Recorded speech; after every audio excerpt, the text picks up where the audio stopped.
Hello everyone, welcome back to this channel. और आज हम करने वाले हैं आर्टिकल 1 से लेकर 395 तक। ठीक है, पूरा आर्टिकल्स करने वाले हैं। ये एक तरीके से वन शॉर्ट लेक्चर रहेगा आर्टिकल्स के लिए। ओके, तो इसको स्टार्ट करने से पहले कुछ बातें हैं, कुछ पॉइंट्स हैं जिसको मैं रखना चाहती हूँ। तो वो ये है कि देखो, आर्टिकल्स तो मैं सारा करवाने वाली हूँ, 1 2 3 4 ऐसे ऐसे करके जहाँ तक 395 तक। अब 395 तक पूरा नहीं होगा, जो जो इम्पोर्टेंट है वही होगा। देखो, हमने इसको पूरा एक पॉलिटी का हमने प्लेलिस्ट बना रखा है, उसमें से हमने सारा आर्टिकल्स करवाया है। लेकिन लास्ट में एकदम आखिरी होते होते सारा आर्टिकल ज़रूरी नहीं होता है। उसमें से एक तो कुछ आर्टिकल्स ऐसे 5-6 आर्टिकल, 2-3 आर्टिकल ज़रूरी नहीं है एग्ज़ाम के हिसाब से, तो सिर्फ उसको छोड़ेंगे। लेकिन ऐसे 90% आर्टिकल्स कवर ही हो रहा है। ठीक है, एसएससी के एग्ज़ाम से वो इम्पॉर्टेंट ही है। तो देखो, बात ये है कि आर्टिकल्स हम करने वाले हैं, लेकिन उसको डिटेल में हम नहीं करेंगे। ठीक, हम सिर्फ जैसे पढ़ेंगे आर्टिकल 1, तो आर्टिकल 1 पढ़ेंगे, आर्टिकल 1 में ये है, आर्टिकल 2 में ये है, इसको बस सिर्फ पढ़ते जाएंगे। ये उसके लिए हेल्पफुल है जो पूरा आर्टिकल्स याद करके आया हुआ है, जो पूरा आर्टिकल्स उसको पता है, याद भले नहीं किया हो लेकिन उसको पता है कि आर्टिकल 1 में क्या है, आर्टिकल 15, आर्टिकल 29, ये सब आर्टिकल्स में है क्या, उसको पता है वो चीज़। ठीक है, उसको ऐसा लिखा हुआ पता है, जैसे यहाँ पे लिखा है मैंने न्यू स्टेट्स, यहाँ पे ना एग्जिस्टिंग स्टेट, तो इसको अंतर पता है कि न्यू स्टेट्स में क्या आने वाला है, एग्जिस्टिंग स्टेट्स का मतलब यहाँ पे क्या है, उसको वो डिफरेंस पता है सब कुछ। तो उसी के लिए वीडियो हेल्पफुल होगा, क्योंकि यहाँ पे एक्सप्लेन नहीं करूँगी मैं। एक्सप्लेन अगर आपको चाहिए कि आर्टिकल्स ही नहीं पता है कि आर्टिकल्स होते क्या है, इनमें ये जो टर्म्स लिखी हुई हैं, आर्टिकल्स में जो चीज़ें लिखी हुई है उसमें क्या मतलब है, वही नहीं पता है, तो आप प्लेलिस्ट चेक करो, प्लेलिस्ट देखो, पूरा लेक्चर्स पड़े हुए हैं, आप उसको देखो। इसमें सिर्फ रिवीजन होगा, एक तरीके से रिवीजन टाइप है ये, जो एग्ज़ाम के पहले, एग्ज़ाम के 2 दिन पहले 1 घंटे 2 घंटे में इसको निपट लो। इसलिए इसको पूरे आर्टिकल्स को मैं मैक्सिमम 2 घंटे में ख़त्म करने की कोशिश करूँगी। उससे ज़्यादा अगर ज़्यादा हुआ भी तो 2.5 घंटे में तक पूरा कोशिश करूँगी ख़त्म हो जाए, ऐसा ही। ठीक है, सिर्फ इसका ये पर्सपेक्टिव है कि इसको ट्रिक से, बस मैं यहाँ पे सिर्फ ट्रिक बताऊँगी कैसे इसको याद करना है। ठीक है, सिर्फ यहाँ पे इसका मोटिव यही है कि रिवीजन प्लस ट्रिक्स, रिवीजन होगा प्लस ट्रिक्स होगा, एक्सप्लेनेशन नहीं होगा, बहुत मिनिमल, बहुत कम एक्सप्लेनेशन होगा। ओके, तो आई होप आपको समझ में आ गया होगा। अगर आर्टिकल्स ही नहीं पता है तो एक और लेक्चर देख लेना, उसके बाद ये वीडियो देखना। यहाँ पे कुछ नहीं समझ में आएगा अगर आर्टिकल्स पता ही नहीं है, तो सब ऊपर से चला जाएगा। ओके, तो ठीक है, और सिर्फ आर्टिकल्स, उसके अलावा कुछ भी नहीं करने वाले हैं। तो सबसे पहले पार्ट 1 करने वाले यूनियन एंड इट्स टेरिटरी। और हाँ, इसमें सारा PYQs इंक्लूडेड है, डोंट वरी, इसमें सारा PYQs 2024 तक इंक्लूडेड है। 24 का लगता है CGL Tier 1 तक जो एग्ज़ाम हुआ था ना, वहाँ तक इंक्लूडेड है। Tier 2 का इंक्लूड नहीं किया, क्योंकि ये जो नोट्स मैंने बनाया था उसी वक्त बनाया था, Tier 2 होने के पहले, तो इसीलिए उसके क्वेश्चंस नहीं है इसमें, बाकी सब है इसमें, डोंट वरी। अगर इसको कर लिया, ये याद हो गया, आर्टिकल से कभी कोई क्वेश्चन नहीं छूटेगा। Part 1 union and it's territory है, पता है सबको, आर्टिकल 1 से लेकर 4 तक। इसमें तो ट्रिक की जरूरत नहीं है ना किसी को, 1 से 1 2 3 4 में किसी को, ये तो पहला आर्टिकल है भाई, इसको तो सबको पता होगा। आर्टिकल 1 में क्या है, name and territory of union, नाम है, इंडिया का नाम है, इंडिया का नाम क्या है, India that is Bharat. India को पूछा जाता है कि इंडिया का नाम कॉन्स्टिट्यूशन में क्या है, भारत है, हिंदुस्तान है, क्या है, तो भारत नाम है। Shall be union of states, India कैसा है, यूनियन ऑफ स्टेट्स है। यूनियन ऑफ स्टेट्स क्या होता है, सब हमने वहाँ वाले वीडियो में बताया है, लेक्चर वाले में, तो आप उसको जाकर देखो। आर्टिकल 1 में नेम है, आर्टिकल 2 में न्यू स्टेट्स कैसे बनते हैं, आर्टिकल 3 में क्या, एग्जिस्टिंग स्टेट्स, एग्जिस्टिंग स्टेट्स जो स्टेट्स पहले से मौजूद है उसमें कुछ चेंजेस करना, जैसे कि बाउंड्री चेंज करना, नाम चेंज करना, कुछ भी चेंज करना हो तो आर्टिकल 3 के तहत करते हैं। आर्टिकल 4 में क्या है कि आर्टिकल 2 और 3 में कुछ भी किया जाएगा तो उस कौन से लॉ के थ्रू किया जाएगा, कैसे किया जाएगा, प्रोसीजर क्या रहेगा, वो चीज़ लिखा हुआ आर्टिकल 4 में। ठीक है, तो आर्टिकल 2 और 3 की जो भी लॉज है वो आर्टिकल 4 में लिखा हुआ है। देखो, इसको कैसे याद कर सकते हो, थोड़ा सा इसमें ये दोनों में कन्फ्यूजन होता है कि न्यू सेकंड में है कि थर्ड में है, तो इसको ऐसे याद कर सकते हो, 3 से E बनेगा, 3 से क्या बन रहा है, E बन रहा है ना, तो E वाला है 3 वाले नंबर पे है, बाकी 1 फिर 2 तो इससे याद हो जाएगा, फिर 1 4 सब याद हो गया। ठीक है, अब आते हैं part 2। Part 2 citizenship, part 2 citizenship. ठीक है, पार्ट 2 सिटीजनशिप कहाँ से कहाँ तक है, आर्टिकल 5 से लेके 11 तक है, सिटीजनशिप से रिलेटेड ये चीज़ें। आर्टिकल 5 में क्या है कि citizenship at commencement of constitution, citizenship कैसे कैसे मिलेगा, कॉन्स्टिट्यूशन में सब लिखा हुआ कि सिटीजनशिप मिलना चाहिए, वो आर्टिकल 5 में। आर्टिकल 6 में क्या है कि पाकिस्तान से कोई इंडिया आएगा, पाकिस्तान में कोई रह रहा है, वो इंडिया आता है, तो उसको कैसे मिलेगा सिटीजनशिप, ठीक है, उसको किस तरीके से मिलेगा, वो आर्टिकल 6 में। आर्टिकल 7 में क्या है कि कोई इंडिया में है, वो इंडिया से पाकिस्तान चला गया, अब फिर वो पाकिस्तान गया, उसको अच्छा नहीं लगा वहाँ पे, फिर ये वापस इंडिया आया है, तो अब इसको कैसे मिलेगा, तो ये आर्टिकल 7 में लिखा हुआ। आर्टिकल 8 में एनआरआई, जो मूवीज़ में पता है एनआरआई सब नॉन रेसिडेंट्स ऑफ इंडिया जो होते हैं, उनको कैसे मिलेगा सिटीजनशिप इंडिया का। आर्टिकल 9, 10 जो है वो है कि सिटीजनशिप कैसे खत्म होगा, इस सब में तो मिलेगा, कैसे खत्म होगा। तो आर्टिकल 9 में क्या लिखा हुआ है कि सिटीजनशिप, अगर कोई दूसरे देश का सिटीजनशिप अगर कोई ले लेता है तो उसका सिटीजनशिप खत्म हो जाएगा इंडिया का। अगर कोई जाके दूसरे देश का सिटीजनशिप ले लेता है तो उसका इंडिया का सिटीजनशिप खत्म हो जाएगा। आर्टिकल 10 में लिखा हुआ है कैसे 3 तरीके से खत्म होता है ना, ये सब मैं सोच के चल रही हूँ कि आपको सब पता है कि कैसे कैसे खत्म होता है, कैसे कैसे मिलता है, सब स्टेप्स आपको पता है, ठीक है। आर्टिकल 10 में क्या है कि कंटिन्यूस राइट ऑफ सिटीजनशिप का जो राइट है, राइट ऑफ सिटीजनशिप है, वो कंटिन्यू रहेगा, कोई इसको छीन नहीं सकता है। आर्टिकल 10 में क्या है कि parliament can change law of citizenship, कोई भी सिटीजनशिप में कुछ भी लॉज बनाना होगा, कुछ भी चेंज करना होगा, कौन करेगा, पार्लियामेंट। सेम पार्ट 1 में था, पार्ट 1 में भी वही है कि कुछ भी जो भी स्टेट्स में कुछ भी चेंजेस वगैरह होगा, कुछ भी होगा तो उसको पार्लियामेंट करता है वो, ठीक है। तो पार्ट 1 में भी जितने आर्टिकल्स है उसमें भी किसका कौन इंटरफेयर कर सकता है, पार्लियामेंट। पार्ट 2 में भी जितने कुछ भी हो रहे हैं तो उसमें कौन इंटरफेयर कर सकता है, सिर्फ और सिर्फ पार्लियामेंट। इसको याद कैसे कर सकते हैं, 5 तो याद ही होगा। स्टार्टिंग्स के फंडामेंटल राइट तो आई होप याद होगा, लेकिन फिर भी यहाँ तक तो याद ही होगा, इतने टाइम से आप पढ़ाई कर रहे हो, इतना तो याद ही होना चाहिए। इसको थोड़ा सा कन्फ्यूजन हो सकता है, तो ऐसे याद करोगे, पाकिस्तान से इंडिया जा रहा है, एक स्टेप हो रहा है इसमें, सिर्फ एक स्टेप। इसमें क्या हो रहा है, इंडिया से पाकिस्तान जा रहा है, फिर यहाँ से इंडिया जा रही है, दूसरा स्टेप हो रहा है, इसमें 2 स्टेप हो रहा है। उसको ऐसे याद कर सकते हो कि एक स्टेप हो रहा है तो पहले में है, 2 स्टेप इसमें हो रहा है, इंडिया से पाकिस्तान, पाकिस्तान से इंडिया, तो ये दूसरे नंबर पे आएगा, ठीक है, ऐसे याद कर सकते हो। एनआरआईज, एन से इसको 8 थोड़ा बना सकते हो, एन से ऐसा 8 करके एनआरआईज हो जाएगा। फिर 9 में इसमें क्या है कि सिटीजनशिप कैसे नहीं मिलेगा, सिटीजनशिप कैसे नहीं मिलेगा, 9 से 9, ठीक है। उसके बाद तो ये पता है, 10 में लास्ट में वही आता है, लास्ट में लॉ से होता है, और 10 में कंटिन्यूअस सिटीजनशिप। या फिर इसको ऐसे कर सकते हो, 10 से बस अब ऐसे ही सिटीजनशिप चलते रहेगा, बस अब ऐसे ही सिटीजनशिप चलते रहेगा, मिल गया सबको, अब ऐसे ही बस चलते रहेगा, ऐसे याद कर सकते हो, ठीक है। चल अब आते हैं part 3 that is fundamental right. Part 3 that is fundamental right, और ये बहुत इंपॉर्टेंट है, इससे बहुत क्वेश्चंस आते हैं। पार्ट 3 फंडामेंटल राइट आर्टिकल 12 से लेकर आर्टिकल 35 तक है। थोड़ा सा मैं फास्ट बोल रही हूँ, ठीक है, तो स्लो तो आप नहीं कर सकते हो, वीडियो को स्लो करोगे तो कुछ ज़्यादा ऐसा करके आवाज़ हो जाता है, लेकिन ठीक है, समझ में आ जाएगा। फास्ट इसलिए बोलूँ ताकि जल्दी से वीडियो कंप्लीट हो जाए, ऐसा 1, 2, 3, 4, 5 घंटे का वीडियो ना बन जाए, ठीक है। रिवीजन करने बैठे, पता चला कि 5 घंटे तक रिवीजन ही कर रहे हैं। तो फंडामेंटल राइट आर्टिकल 12 से लेकर 35 तक, आर्टिकल 12 और 14 से स्टार्ट हो रहा है फंडामेंटल राइट। 12 और 13 में देखते हैं क्या है। 12 में डेफिनेशन ऑफ स्टेट का डेफिनेशन है। अभी ये बहुत लेंदी, इसमें जो भी चीज़ें बहुत लेंदी है आर्टिकल, इसमें बहुत चीज़ें इंक्लूडेड होती हैं आर्टिकल 12 में। डेफिनेशन ऑफ स्टेट आर्टिकल 13 में क्या है कि law inconsistent with fundamental right to be null and void. कोई भी लॉ ऐसा बनेगा जो कि फंडामेंटल राइट के खिलाफ होगा, फंडामेंटल राइट को वॉयलेट करेगा, तो उस लॉ को नल एंड वॉइड कर दिया जाएगा, उस लॉ को खारिज कर दिया जाएगा। आर्टिकल 12 और 13 में लिखा हुआ है। इसको कैसे याद कर सकते हो, 13 ये तो याद हो जाएगा यार, 14 से स्टार्ट है ना आर्टिकल्स, तो 12, 13 तो डेफिनेशन ऑफ स्टेट्स सब। अब आप देखोगे कि सब में ऐसा first article definition of state ही आएगा, तो ये तो पता हो जाएगा।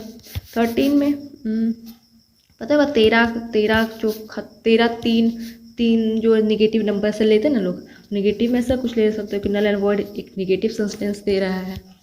14 अब आते हैं right to equality. Right to equality article 14 से लेकर 18 तक है right to equality. Right to equality में आर्टिकल 14 में क्या है, इक्वलिटी बिफोर लॉ। सब कुछ हम कुछ नहीं अभी एक्सप्लेन करेंगे, क्योंकि एक्सप्लेन करने में इसको 10 मिनट लग जाएगा, तो बस इक्वलिटी बिफोर लॉ। आर्टिकल 50 में डिस्क्रिमिनेशन नहीं होगा, डिस्क्रिमिनेशन वही जो भी रेस कास्ट जो भी बेसिस पर डिस्क्रिमिनेशन होता नहीं होना चाहिए। आर्टिकल 16 में लिखा हुआ है कि equal of opportunity in public employment, equal opportunity मिलेगा सबको, मेल फीमेल ऊपर नीचे कास्ट SC ST सबको इक्वल अपॉर्चुनिटी। आर्टिकल 70 में अनटचेबिलिटी नहीं होगा, जो कि पहले होता था, अनटचेबिलिटी छुआछूत वाला जो था। आर्टिकल 18 में अबोलिशन ऑफ टाइटल्स, टाइटल्स कोई टाइटल्स को नहीं अडॉप्ट करेगा।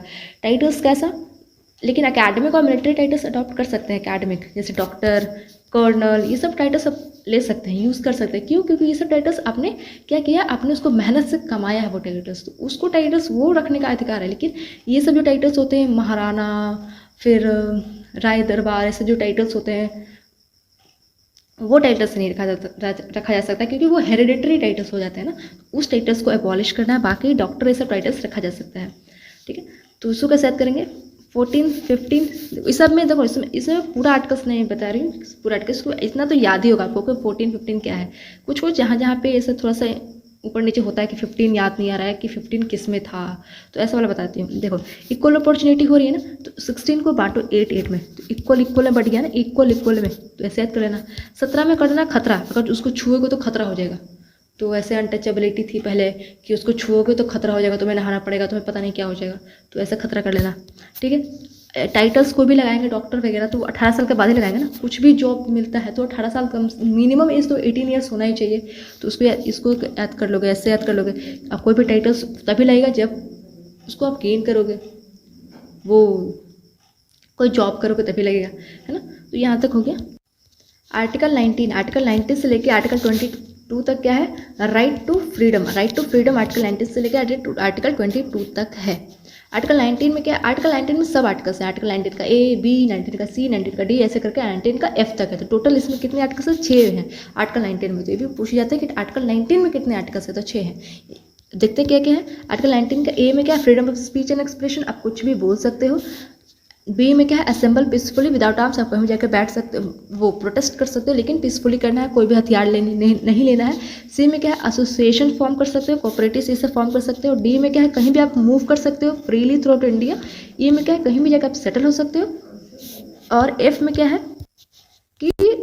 कि do any occupation access of internet, कोई भी आप काम कर सकते हो या फिर इंटरनेट कि आपके पास हक है कि आप इंटरनेट यूज़ कर सकते हो। ठीक है, इसको हाँ, लेकिन इसका मतलब ये नहीं कि आप कुछ भी इंटरनेट पे कुछ भी ऐसा डाल सकते हो जो किसी को हर्ट करे, तो आपके पास ये हक नहीं है। आप किसी को ऐसा नहीं बोल सकते हो, कुछ भी बोल रहे हो, किसी को हर्ट करने का हक, ये हक नहीं है। ओके, इसको याद करने का कैसे है? इसका ट्रिक है याद करने का, इसका सामरो।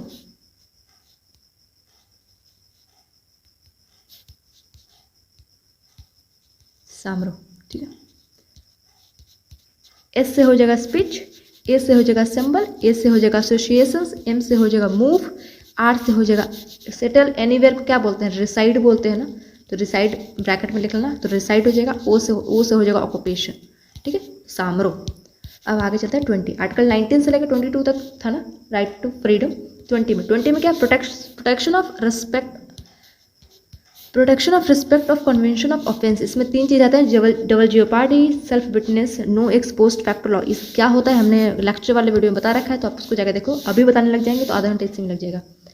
आर्टिकल 20 भी नहीं एक्सप्लेन करूंगी क्योंकि इसमें भी बहुत टाइम लग जाएगा। इतना बस मान लो कि आर्टिकल 20 में ये लिखा हुआ है कि जो क्रिमिनल्स होते हैं उनके लिए भी आर्टिकल्स होते हैं, तो वो आर्टिकल 20 है। आर्टिकल 21 में क्या है? Protection of life and personal liberty. आपके पास लाइफ का प्रोटेक्शन है कि आप राइट टू लाइफ है आर्टिकल 21 में, और पर्सनल लिबर्टी है कि आपकी प्रिवेसी, राइट टू प्रिवेसी, ये सब है आर्टिकल 21 में। ठीक है, लेकिन इसको घर पे बिल्कुल मत इसको करो, don't write at home, disclaimer है नीचे। आर्टिकल 21 का ए में क्या है? Right to education. आर्टिकल 21 के ए में क्या है? राइट टू एजुकेशन है। ठीक है, कितने साल के बच्चों के लिए? 6 से लेके 14 ईयर्स के बच्चों तक के लिए ये फ्रीडम है कि आप उसको एजुकेशन दो, राइट टू एजुकेशन। 6 से 14 साल के बच्चों के लिए आर्टिकल 21 के ए में है। और आप बताओगे कि कौन से आर्टिकल 21 का ए है, इसका मतलब क्या पता चल रहा है कि ये कोई ना कोई अमेंडमेंट के थ्रू ये किया गया। तो कौन से अमेंडमेंट के थ्रू किया गया, कमेंट बॉक्स में बताओ। आर्टिकल 22 में क्या है? Protection against arrest and detention. ये भी वही है कि अरेस्ट एंड डिटेंशन के अगेंस्ट प्रोटेक्शन से रिलेटेड ये है आर्टिकल 22। ये दोनों थोड़ा सा डिटेल में पढ़ना होगा, अगर आपको जानना है तो आप लेक्चर देखो। ठीक है, इसमें कैसे याद करेंगे? Protection of life and personal liberty. Personal liberty क्या? प्राइवेसी, ये सब चीज़ें हो गई। तो एक किस से लो, वही वैलेंटाइन वाला। ठीक है, तो ये क्या बहुत प्राइवेसी बहुत वो वाला चीज़ है, प्राइवेसी वाली, तो उसको ऐसे रिलेट कर लो, राइट टू लाइफ कर लो, यही मेरी लाइफ है ऐसा, ठीक है। और इसमें क्रिमिनल से है ना, तो 20 से कर लो 30, मतलब 20 से वो से कर सकते हो, एक सेकेंड, 30 मत कर देना, 30 फिर तो 30 तो आर्टिकल भी हो जाएगा ना। वो मूवी देखो ना 30 मार खान, तो उसको थोड़ा सा वैसे 20-30 ऐसे कुछ ले सकते हो। ये अभी मेरे दिमाग में आया, उससे पहले ट्रिक नहीं था मेरे पास। 22 इसको देख लेना यार। 21 तो पता ही होगा, आर्टिकल 21 में लाइफ है, लाइफ के बाद एजुकेशन है, ये 21 तो पता ही होगा, ये अमेंडमेंट्स के थ्रू लाया गया जो। आर्टिकल 23 वुमेन, हाँ आर्टिकल 23-24 क्या है, राइट अगेंस्ट एक्सप्लोटेशन। आर्टिकल 23-24 में आते हैं राइट अगेंस्ट एक्सप्लोटेशन। आर्टिकल 23 में क्या है, ह्यूमन ट्रैफिकिंग, ये सब जो होती है उस पर प्रोविजन लगाने का, वो नहीं होना चाहिए। ह्यूमन ट्रैफिकिंग मतलब ह्यूमन का व्यापारी जो होता है, व्यापार जो किया जाता है। 24 में क्या है, children up to 14 years in hazardous factory में काम नहीं किया देना चाहिए। चिल्ड्रन जो कि बच्चे हैं, जो कि 14 साल तक ही हैं, 14 साल से कम है, फिर 14 साल तक बच्चे हैं, उनको हजार्डियस, उनको ये खतरों वाले जो फैक्ट्रीज होती है उसमें इनको काम नहीं करने देना है, ठीक है।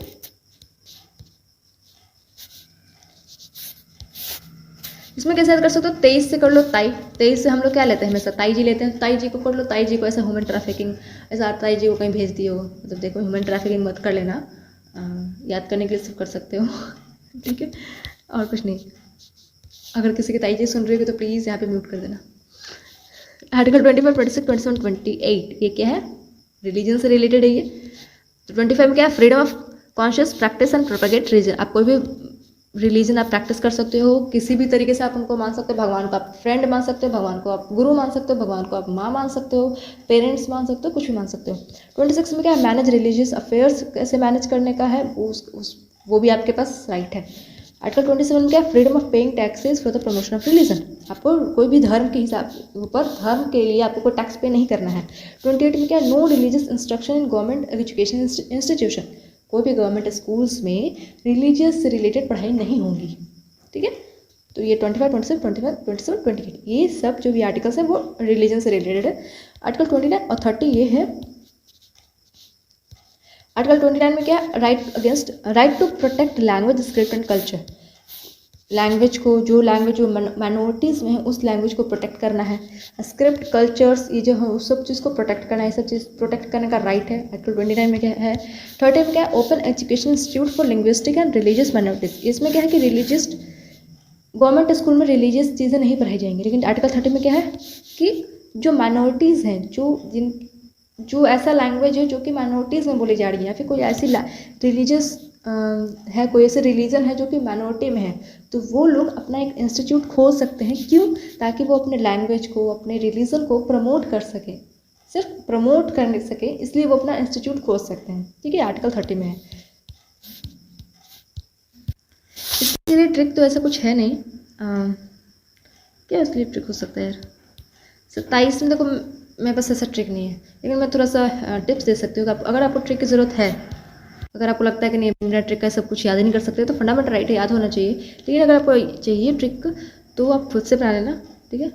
आप में है वो बनाने की काबिलियत देखो, लास्ट के डिजिट्स उठाना और उनसे कुछ रिलेट कर लेना। ये तो ये, या तो ये कर सकते हो, या फिर इसको हिंदी में पढ़ो। 25 नहीं पढ़ो, इसको 25 पढ़ो, इसको 26 पढ़ो, इसको 27 पढ़ो। तो ऐसे कुछ 27 से ऐसे कुछ वर्ड आएगा, कुछ हिंदी में वर्ड आएगा, तो उससे रिलेट करो। 27 से सत्ता आ रहा है तो कुछ सत्ता से कर लो, ठीक है। कि रिलीजियस में ऐसा कुछ होता ना, सत्ता वत्ता कुछ कर लो, ठीक है।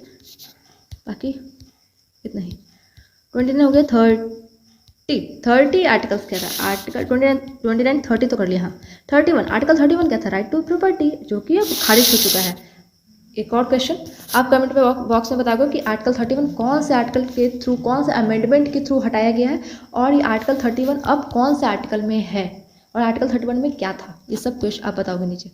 आर्टिकल 32 में क्या, राइट टू कॉन्स्टिट्यूशनल रेमेडीज। ये जो आर्टिकल है इसको heart and soul of the constitution कहा जाता है। किसने कहा है इसको heart and soul? Bhimrao Ambedkar ji ने कहा, ठीक है। इसमें क्या है, इसमें रिट्स प्रोवाइडेड है कि कोई भी अगर फंडामेंटल राइट को वायलेट करता है, वो कोई फंडामेंटल राइट को छीनने की कोशिश करता है, तो हम जा सकते हैं, सुप्रीम कोर्ट का दरवाजा खटखटा सकते हैं। आर्टिकल 32 में क्या है, आर्मी नहीं है इसमें बहुत कुछ है। इसमें ये है कि आर्मी का क्या होता है, आर्मी लोग का कि कुछ इनके फंडामेंटल राइट्स हम इनसे लिए जाते हैं, कुछ फंडामेंटल राइट इनको रेस्ट्रिक्टेड है, जैसे कि राइट टू लाइफ। हम लोग के पास तो है, लेकिन उनके पास राइट टू लाइफ। अब ऐसा नहीं कि वो बॉर्डर पे से वॉर जोन में एकदम है और उनको अचानक से उनको याद आ गया कि अरे मेरे पास तो आर्टिकल है, राइट टू लाइफ है, मेरे पास तो आर्टिकल 21 है, आर्टिकल 21 है।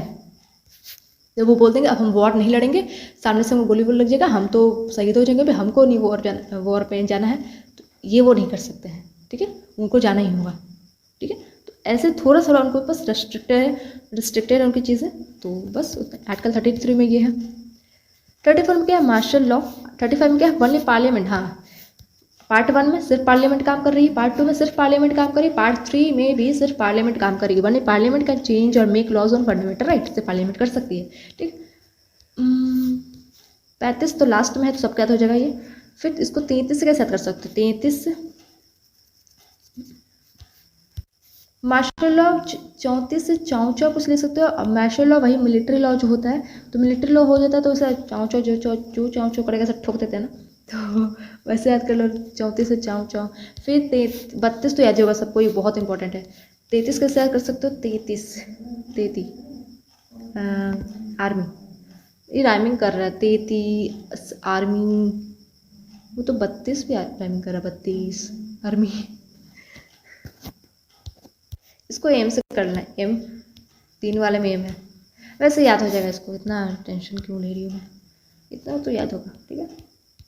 नहीं होगा याद तो कोई भी अच्छा सा ट्रिक किसी के पास भी आएगा कमेंट में बताना, बाकी लोगों को हेल्प मिल जाएगी। हाँ, एक और क्वेश्चन आपके लिए है ही कि कुछ ऐसे आर्टिकल्स हैं जो कि सिर्फ इंडियन सिटीजन्स को मिले हैं, वो फॉरेनर्स को नहीं मिले हैं, तो वो कौन से आर्टिकल्स हैं, कमेंट बॉक्स में बताना। अब आते हैं डीपीएसपी आर्टिकल 36 से लेके आर्टिकल 51 तक है, आर्टिकल 36 से लेके आर्टिकल 51 तक है, ये पार्ट 4 में आता है डीपीएसपी, ठीक है। इसके आर्टिकल्स देखते हैं जल्दी। आर्टिकल 36 में क्या, definition of state, same article 12 में जो उधर है ना फंडामेंटल राइट में, आर्टिकल 12 में same definition of state, same he article 36। Article 37 not justifiable in court, जो डीपीएसपी होगा उसको कोर्ट में जस्टिफाई नहीं किया जाएगा, जैसे फंडामेंटल राइट किया जाता है उसी तरह डीपीएसपी नहीं किया जाएगा, ठीक है। 38 में क्या, state to secure social order, state को सिक्योर करना है कि सोशल ऑर्डर रहे स्टेट में, क्यों, क्योंकि लोगों का कल्याण हो, for the welfare of the people. 39 में क्या, 39 में 6 आर्टिकल्स है, 39 में टोटल 6 आर्टिकल्स है, इसको भी याद रखना है, 6 आर्टिकल्स टोटल 39 में है, ठीक। पहले में क्या है, equal right to adequate means of life, equal right adequate means of life, सबको कि अच्छे से सबका जीवन रहे, मतलब कि ऐसा नहीं कि जिंदगी जीने का अधिकार दे दिया है तो कैसे भी जी रहे हैं, नहीं, अच्छे तरीके से जो डेली यूजेस का सामान है उनके पास रहना चाहिए, एडिक्वेट मीन्स ऑफ लाइफ होना चाहिए। दूसरा क्या है, इकोनॉमिक का जस्टिस होना चाहिए, मतलब डिस्ट्रीब्यूशन ऑफ वेल्थ, ठीक है, economic justice. No concentration of wealth, ये नहीं कि एक ही जगह सारा पैसा एक ही जगह एक ही इंसान के पास है, वैसा नहीं होना चाहिए। Equal pay for equal work, equal pay होना चाहिए इक्वल काम के लिए, मेल फीमेल अगर सेम काम कर रही है सेम एफिशिएंसी के साथ तो इक्वल पे होना चाहिए। हेल्थ एंड स्ट्रेंथ, हेल्थ, ये सब हेल्थ पे ध्यान देना है, ये सब करना है। चिल्ड्रन को अपॉर्चुनिटी देना है ताकि वो हेल्दी वे में ग्रो हो सके, चिल्ड्रन को अपॉर्चुनिटी देना है to develop in a healthy manner में ग्रो हो सके, उनको ग्रो करने का, उनको आगे बढ़ाने के लिए उनको चीज़ें अपॉर्चुनिटीज़ उनको प्रोवाइड करवानी है, ठीक है। इसको पहले हम पढ़ लेते, उसको ट्रिक से देख लेंगे, okay. Article 39A equal justice and free legal aid, इसमें लिखा हुआ है कि इक्वल जस्टिस सबको मिलना चाहिए, फ्री लीगल एड मिलना चाहिए, मतलब ऐसे लोग होते हैं गरीब लोग जो कि वकील को ये सब चीज़ों को जो भी है उसको खर्चा वो लोग नहीं उठा पाते हैं, तो उनको फ्री लीगल एड दिया जाए। आर्टिकल 40 पंचायत है। आर्टिकल 41 राइट टू वर्क, सबके पास काम करने का अधिकार हो, एजुकेशन का अधिकार हो, पब्लिक असिस्टेंस का अधिकार हो, ठीक है, राइट टू वर्क याद रखना है। और आर्टिकल 42 जस्ट, अगर ये सब को डिटेल में जाना तो आप लेक्चर देखो, लेक्चर में सब बता रखा है। Article 42 just and human condition for work maternity leave, 42 में क्या है कि जो भी काम कर रहे हैं, जहाँ पे भी काम कर रहे हैं वहाँ का कंडीशन अच्छा होना चाहिए। दूसरा मैटरनिटी लीव के बारे में लिखी हुई है, जो प्रेगनेंसी के टाइम पे जो लीव मिलती है तो वो लीव लिखा हुआ है कि आर्टिकल 42 के तहत उनको वो लीव मिलना चाहिए एज अ पेड लीव। 43 में क्या, एस्टैब्लिश वेक इस्टेब्लिश करना है, मतलब सबको ऐसे सैलरी, ये नहीं कि 8 घंटे काम करवा रहे हैं सैलरी दे रहे हैं 5 या 2 घंटे के हिसाब से, तो वो नहीं होना चाहिए। डिसेंट स्टैंडर्ड ऑफ लाइफ सबका डिसेंट होना चाहिए। कॉटेज इंडस्ट्री का जो आर्टिकल है वो आर्टिकल 43 से रिलेटेड है, cottage industry. Article 43A participation of workers in management of industries के मैनेजमेंट में पार्टिसिपेशन ऑफ वर्कर्स का पार्टिसिपेशन होना चाहिए। मैं डिटेल में नहीं कर रही हूँ, आपको लग रहा होगा मैं पढ़ते हुए निकल रही हूँ, डिटेल में सब करवा रखा है, यहाँ सिर्फ रिवीजन हो रहा है, ठीक है। आर्टिकल 43B प्रमोटिंग कोऑपरेटिव्स को ऐसा प्रमोट करने का इसमें है। आर्टिकल 44 यूनिफॉर्म सिविल कोड है आर्टिकल 44 में। Article 45 free free and promoting compulsory education till 6 years, free promote करना है, ठीक है, मतलब एजुकेशन देना है, फ्री देना है और कंपलसरी देना है। कितने साल के बच्चों के? 6 साल तक के बच्चों के लिए आर्टिकल 45 में लिखा हुआ है। आर्टिकल 46 प्रमोटिंग करना है education economic interest of SC ST and weaker section में, जैसे कि SC ST जो होती है या फिर वीकर सेक्शन जो होती है उनमें प्रमोट करना है एजुकेशन, कि उनको प्रोत्साहित करना है कि आप उनको बच्चों को अपने पढ़ाएं, एजुकेशन प्रमोट करना है उनके अंदर भी, ठीक है। आर्टिकल 47 न्यूट्रिशन अच्छा होना है, खान पान अच्छा होना चाहिए। प्रोहिबिशन ऑफ लिकर जो भी दारू वगैरह होती है उसको नहीं यूज़ करना, नहीं उसको लेना है, प्रोहिबिट करना है। आर्टिकल 48 क्या है? एनिमल हस्बेंड्री आर्टिकल 48 में लिखा हुआ है। और नो स्लॉटर ऑफ काउस को नहीं मारना है, लिखा हुआ आर्टिकल 48 में। आर्टिकल 48A में क्या लिखा हुआ है? प्रिजर्व करना है इन्वायरमेंट को और वाइल्ड लाइफ को प्रिजर्व करना है आर्टिकल 48 के तहत। आर्टिकल 49 में क्या करना है? प्रिजर्व करना है मॉन्यूमेंट्स को, जो भी फोर्ट्स किला वगैरह जो भी होते हैं उसको प्रिजर्व करके रखना है आर्टिकल 49 के तहत। आर्टिकल 50 में है सेपरेट जुडिशियरी फ्रॉम एग्जीक्यूटिव और जुडिशियरी को सेपरेट रखना है, ये आर्टिकल 50 में लिखा हुआ है। और द लास्ट आर्टिकल इज 51 जिसमें प्रमोट करना है international peace and security, international peace और सिक्योरिटी को प्रमोट करना है आर्टिकल 51 में। आई नो मैं बहुत फास्ट बोल रही हूँ, लेकिन जल्दी करने के चक्कर में फास्ट बोलना ही पड़ेगा। अभी 36 हुआ है, अभी आधे घंटे का वीडियो बन चुका है, अभी 395 जाना है, सोचो। तो ट्रिक से करती हूँ मैं इसको। 37 के लिए कोई ट्रिक नहीं है। 36 में 12 वाला सिंपल है, सब स्टार्टिंग आर्टिकल सही है तो याद रहेगा। 37 डायरेक्ट याद करना। 38 से हम ट्रिक बनाते हैं, तो मैं पहले ट्रिक लिख देती हूँ, ठीक है। इसको याद करने के लिए 39 पहले याद करवाती हूँ, उसके बाद मैं स्टार्टिंग से ट्रिक लिखाऊंगी। इसके लिए LDC वही वो lower division clerk, PSC public health centre जो होता है वही, उसी का फुल फॉर्म है जो हम अभी यूज़ करेंगे आगे के ट्रिक में। तो अभी बस LDC PSC याद रखो। L से हो जाएगा लाइवलीहुड, D से हो जाएगा डिस्ट्रीब्यूशन ऑफ वेल्थ, C से हो जाएगा कंसंट्रेशन मतलब नो कंसंट्रेशन वही, P से हो जाएगा पे, H से हो जाएगा हेल्थ और C से हो जाएगा चिल्ड्रन, ठीक है। अब ये हो गया, 39 हो गया पूरा। अब 38 से लेके पूरा करवाते हैं, ओके, जिसमें इसका भी यूज होगा, ओके, तो इसको ध्यान में रखना है। अब मैं लिखती हूँ, ये है हमारा ट्रिक, ये है हमारा पूरा ट्रिक। कहाँ से कहाँ तक इससे याद होगा हमें? इससे याद होगा हमें आर्टिकल 38 से 36 37 डायरेक्ट करना, 38 से जो कि सोशल ऑर्डर था ना वहाँ से स्टार्ट करेंगे और पूरा हमारा आर्टिकल 43 का बी तक चलेगा। चलो ठीक करते हैं अभी। आर्टिकल 38 में क्या था? देखो, सबसे पहले एक इंसान है, कोई सोचता है चलो देश का कल्याण करते हैं, कोई एक इंसान जो सोचता है चलो देश का कल्याण करते हैं, ठीक है। तो सबसे पहले कोई उठेगा और सोचेगा चलो आज से देश का कल्याण करेंगे, तो सबसे पहले देश का कल्याण होगा आर्टिकल 38 में, देश का कल्याण 38 में। और वो कल्याण कर कौन रहा है? कल्याण कर रहा है एक इंसान है जो कि लोअर डिवीज़न क्लर्क का इंसान है, लोअर डिवीज़न क्लर्क जो कि काम करता है पब्लिक हेल्थ सेंटर में। लोअर डिवीज़न क्लर्क का आदमी काम करता है किधर? पब्लिक हेल्थ सेंटर में। ये आ गया आर्टिकल 39 में हो गया। अब आते हैं कि अब सोचा कि चलो ठीक है अब कल्याण करना है लोगों का, सबसे पहले क्या करना होगा? जो भी लड़ाई झगड़ा सब कर रहे हैं लोग, उसको शांत करना होगा। भाई लोग लड़ रहे हैं, झगड़ रहे हैं, उसको शांत करना होगा, तभी तो कुछ काम कर पाएंगे हम। तो सबको सबसे पहले फ्री लीगल एड दिया, लड़ाई झगड़ा खत्म किया, फ्री लीगल एड दिया, ठीक है। तो ये आ गया आर्टिकल कौन से में? आर्टिकल 39A में आ गया, फ्री लीगल एड दिया, सब शांति हो गया, पूरा सब कुछ शांति वांति बैठ गया।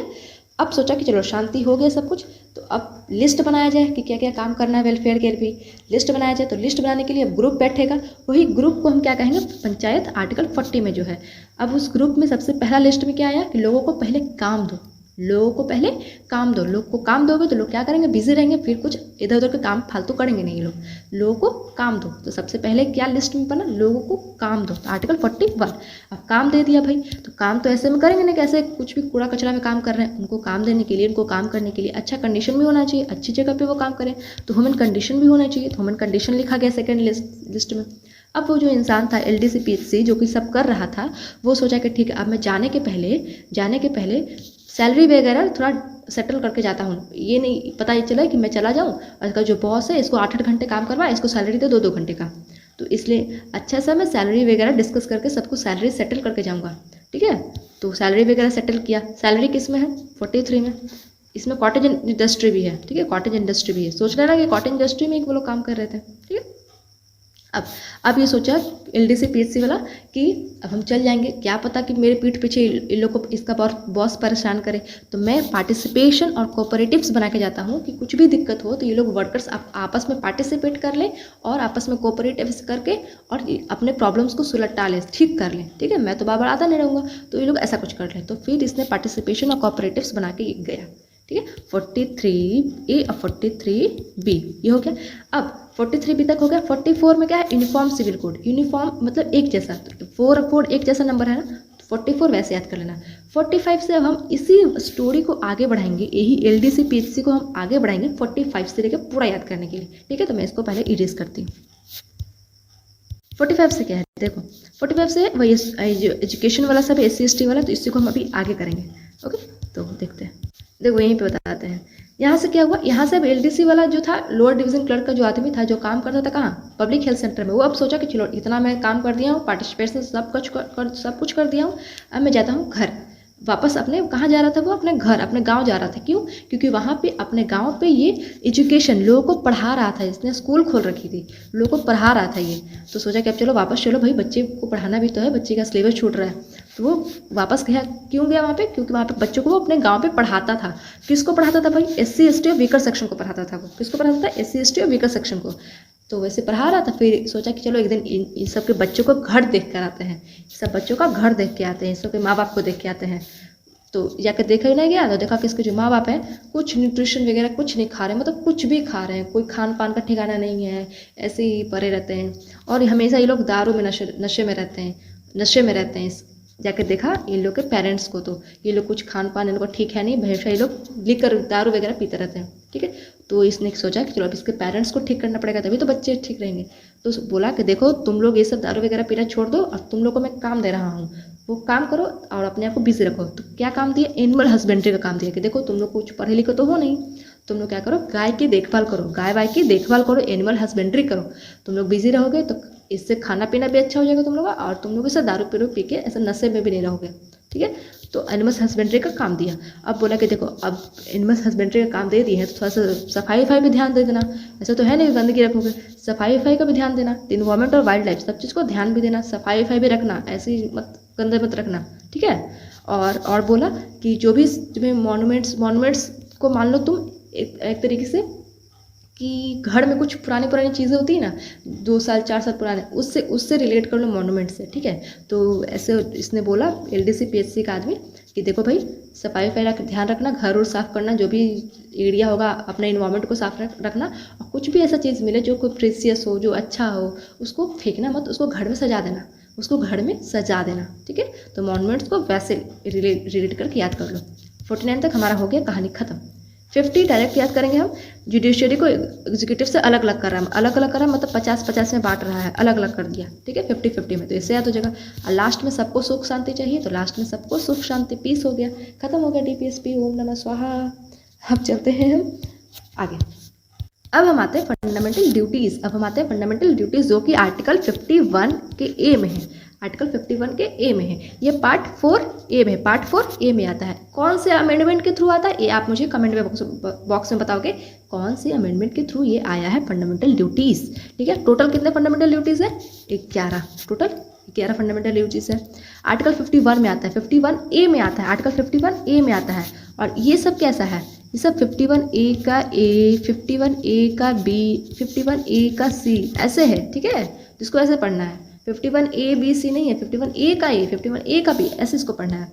तो मैं सिर्फ ABCD पढ़ूंगी, पूरा नहीं पढ़ूंगी। ठीक है, 51A का A में है। A में क्या है, abide constitution flag anthem, respect करना है, पालन करना है, किसका, कॉन्स्टिट्यूशन का, फ्लैग को और एंथम को रिस्पेक्ट करना है, पालन करना है। B में है स्ट्रगल फॉर फ्रीडम्स के लिए जो स्ट्रगल किए उनकी आइडियाज़ को, उनको फॉलो करना है, उनके आइडियाज़ को फॉलो करना है। जैसे कि सुभाष चंद्र बोस, भगत सिंह और महात्मा गांधी, ये सब जो स्ट्रगल किए फ्रीडम के लिए, देश को आज़ाद करने के लिए जो कुछ भी किए, इनके जो आइडियाज़ थे उसको फॉलो करना है। ठीक है, C में क्या है, sovereignty, unity and integrity. Detail में नहीं कहूँगी, जो ज़्यादा मतलब थोड़ा सा हार्ड टाइप का रहता है उसको डिटेल में नहीं करूँगी मैं, क्योंकि वहाँ पे लेक्चर में करवाया हुआ, आप वहाँ जाकर देख लो। यहाँ पे करवाऊंगी तो बहुत टाइम लग जाएगा। C में डिफेंड करना है कंट्री को हमेशा डिफेंड करना है। E में हार्मनी, हमेशा हार्मनी रखना है, शांति सुख शांति से रखना है। ब्रदरहुड मतलब भाईचारा वाला थॉट रखना है हमेशा। एफ में हेरिटेज, हेरिटेज वही फोर्ट, ये सब किला जो होती है इस सबको प्रोटेक्ट कर रखना, किला ये सब चीज़ को अच्छे से रखना है, सबको डिस्ट्रॉय नहीं करना है। ई में है इन्वायरमेंट, इन्वायरमेंट को सफाई रखना है, इस सब इन्वायरमेंट को बचाना है, वाइल्ड लाइफ इस सब चीज़ों को बचाना है। एच में है साइंटिफिक इंक्वायरी, साइंटिफिक इंक्वायरी करना है, मतलब कि अगर कोई भी लॉ आता है तो उसको ऐसा नहीं है कि मन लॉ आ गया आंख बंद करके मान लिया, नहीं, क्वेश्चन पूछो, तुमको जितना क्वेश्चन पूछना है पूछो, क्वेश्चंस करो, इंक्वायरी करो। I not to destroy government property, government की जो प्रॉपर्टी है इसको डिस्ट्रॉय नहीं करनी है। इस जो लोग करते हैं ना ऐसे ट्रेन वगैरह को जला वला देते हैं तो वो सब नहीं करना है।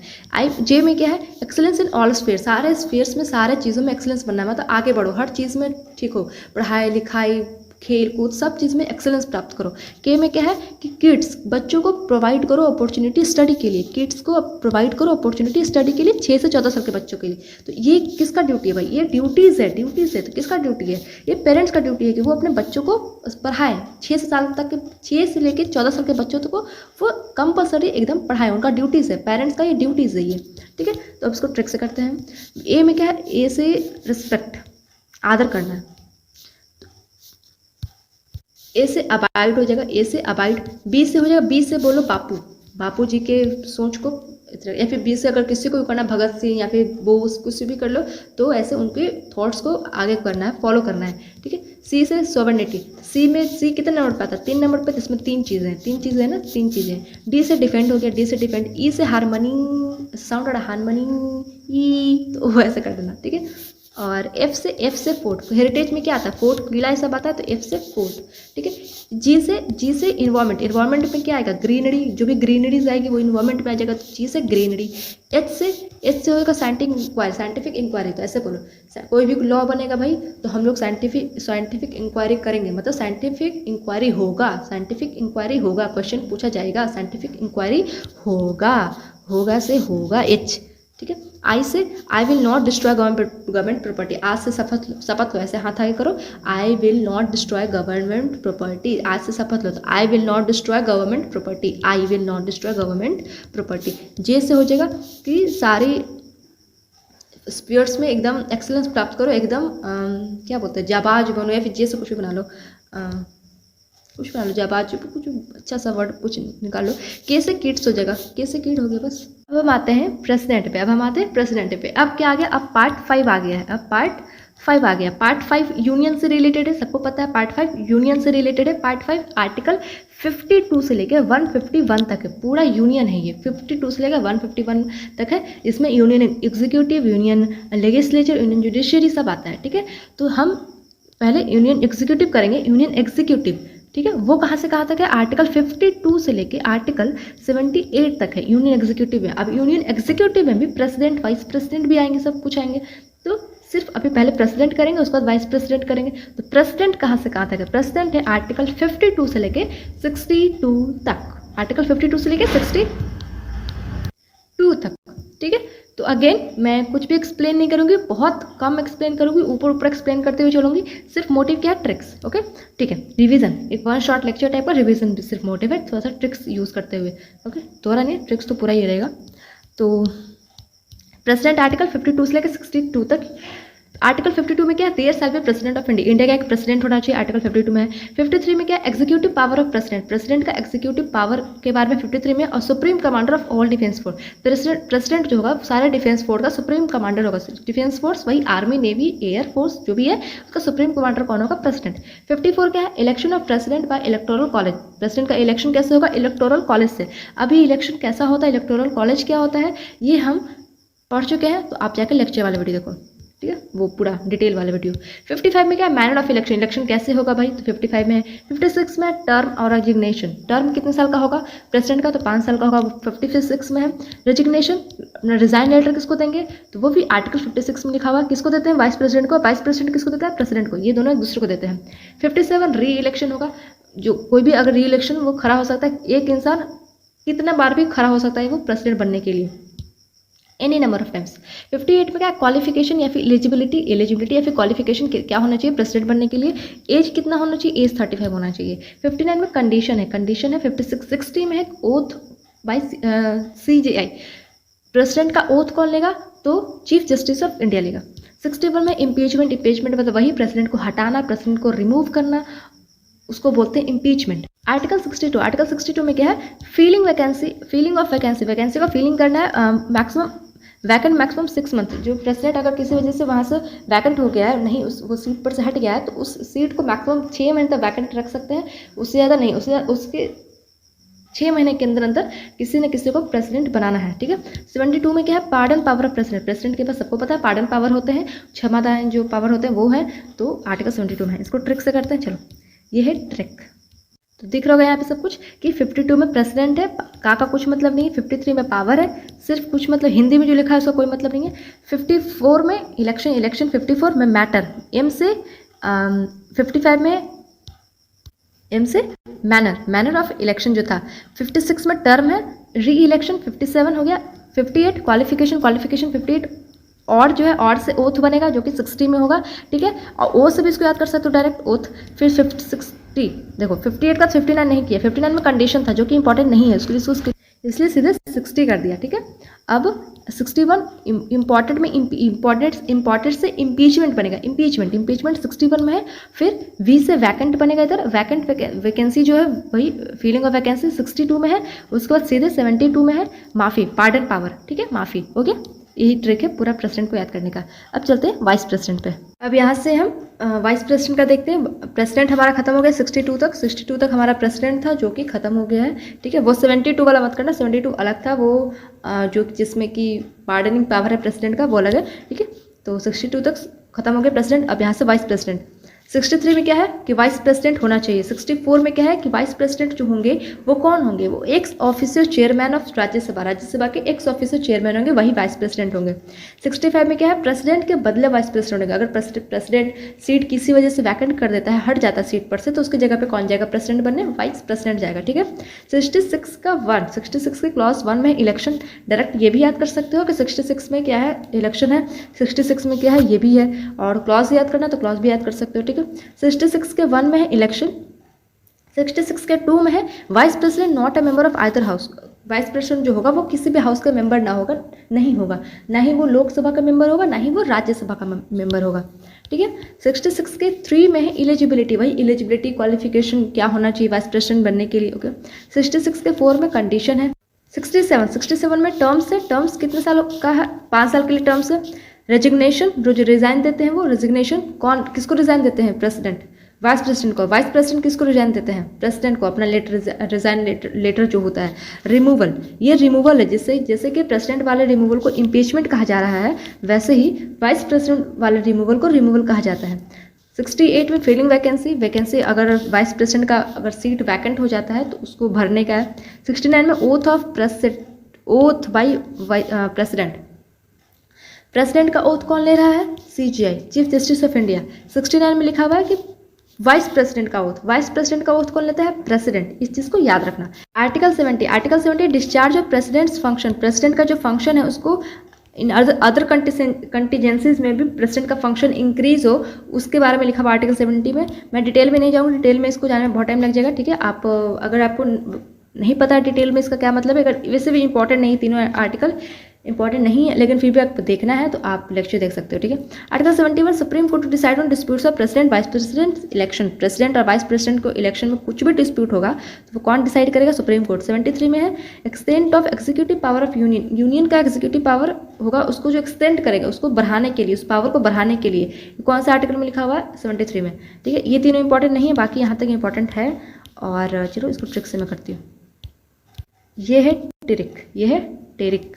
अब देखो, वीसी का pen, VC vice president, VC का पेन क्यों और कौन तोड़ के फेंको। वीसी का कोई पेन था, वाइस प्रेसिडेंट के पास कोई पेन था बहुत सुंदर एकदम कीमती, तो कोई इसको तोड़ के फेंक दिया। तो वीसी का कोई पूछ रहा है कि वीसी का जो पेन है क्यों फेंका और कौन तोड़ कर फेंको, क्यों और कौन तोड़ कर फेंको, फेंको, ठीक है। तो पहले क्यों लाना, उसके बाद कौन लाना, इस चीज़ को याद रखना।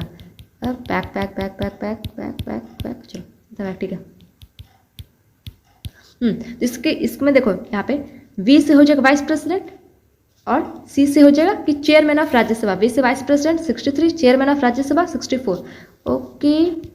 चलो का से हिंदी वाला का कोई मतलब नहीं है। पी से हो जाएगा प्रेसिडेंट के बदले, पी से हो जाएगा प्रेसिडेंट के बदले, वो 65 है। फिर ई से हो जाएगा इलेक्शन, 66 का 1 में है। एन से हो जाएगा कि not a member of either house, किसी भी हाउस का मेंबर नहीं है, not a member of either house 66.2 का हो जाएगा। और क्यू से क्वालिफिकेशन, एलिजिबिलिटी की जगह पे क्वालिफिकेशन लिख देना। 66 के 3 में था, ये दिख नहीं रहा है क्यों, 66 के 3 में था, और का कोई मतलब नहीं है, 66 का 3 का था। कौन से कंडीशन जो कि 66 के 4 में था, 66 के 4 में था, कौन से कंडीशन, रेड देखिएगा, कौन से कंडीशन 66 के 4 में था। टोर से टी से टर्म 67 में था, ठीक है, टोर हो गया, टर्म खत्म, टर्म रिजाइन और रिमूवल तीनों एक ही में, तो याद रखना 67 में तीनों है, ओके। आर से रिमूवल भी कर सकते हो इसमें। कड़ हिंदी में कुछ नहीं है। और एफ से फीलिंग वैकेंसी 68 और ओ से ओथ 69, ठीक है, फेको ओ से ओथ 69। तो इस चीज़ से याद करना, वेस्टी का पेन क्यों और कौन तोड़ के फेंको, ओके। इसको अपने कॉपी में लिख के साफ साफ लिख लेना, यहाँ पे उतना क्लियर दिख नहीं रहा, चलो ठीक है। बाकी ये तीनों इंपॉर्टेंट नहीं है, फिर भी इसको थोड़ा सा करवा देती हूँ। हाईएस्ट इलेक्ट्रिक 73 में एक्सटेंट, ई से 3 बन रहा है ना, ई यहाँ पे ई है, यहाँ पे 3 है, तो याद हो जाएगा इससे, ठीक है। चलो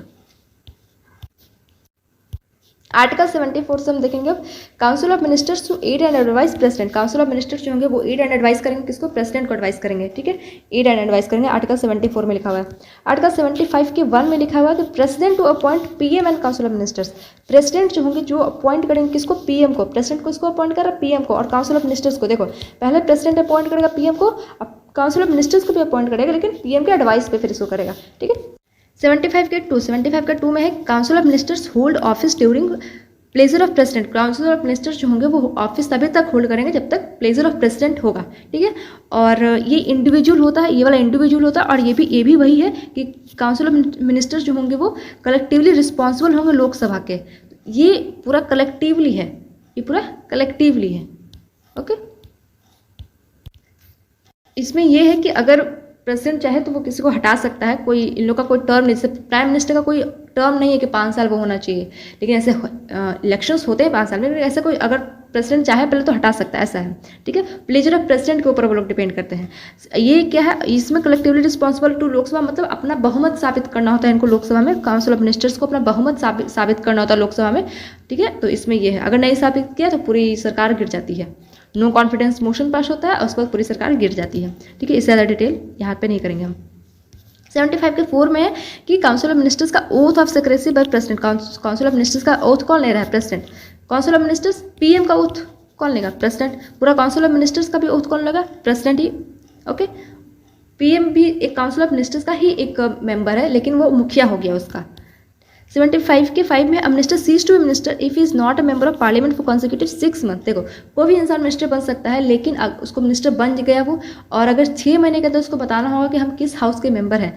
जरूरी नहीं है कि जब वो मिनिस्टर बन रहा हो तो वो किसी हाउस का ही मेंबर हो, बिना हाउस का मेंबर बने हुए भी मिनिस्टर बन सकता है वो, लेकिन अगर मिनिस्टर बन गया है तो उसको 6 महीने के अंदर बताना होगा कि हम किसी हाउस के मेंबर हैं कि नहीं है। और अगर नहीं होगा किसी हाउस का मेंबर, वो नहीं जीतेगा किसी हाउस से वो, तो वो इंसान अपने आप उसकी मिनिस्ट्री खत्म हो जाएगी, ओके। 75 के 6 में काउंसिल ऑफ मिनिस्टर की सैलरी, अलाउंस और जो होगी, जो डिटरमाइन कौन करेगा, पार्लियामेंट डिटरमाइन करेगा, ठीक है। तो इसको यहाँ से पहले ट्रिक देख लेती हूँ। इसमें ट्रिक्स इंपॉर्टेंट, आर्टिकल इंपॉर्टेंट ये है, ये भी क्लॉज के साथ, ये तीनों क्लॉज के साथ इंपॉर्टेंट याद कर लेना, ये तीनों 75 में भी याद कर सकते हो तो चलेगा।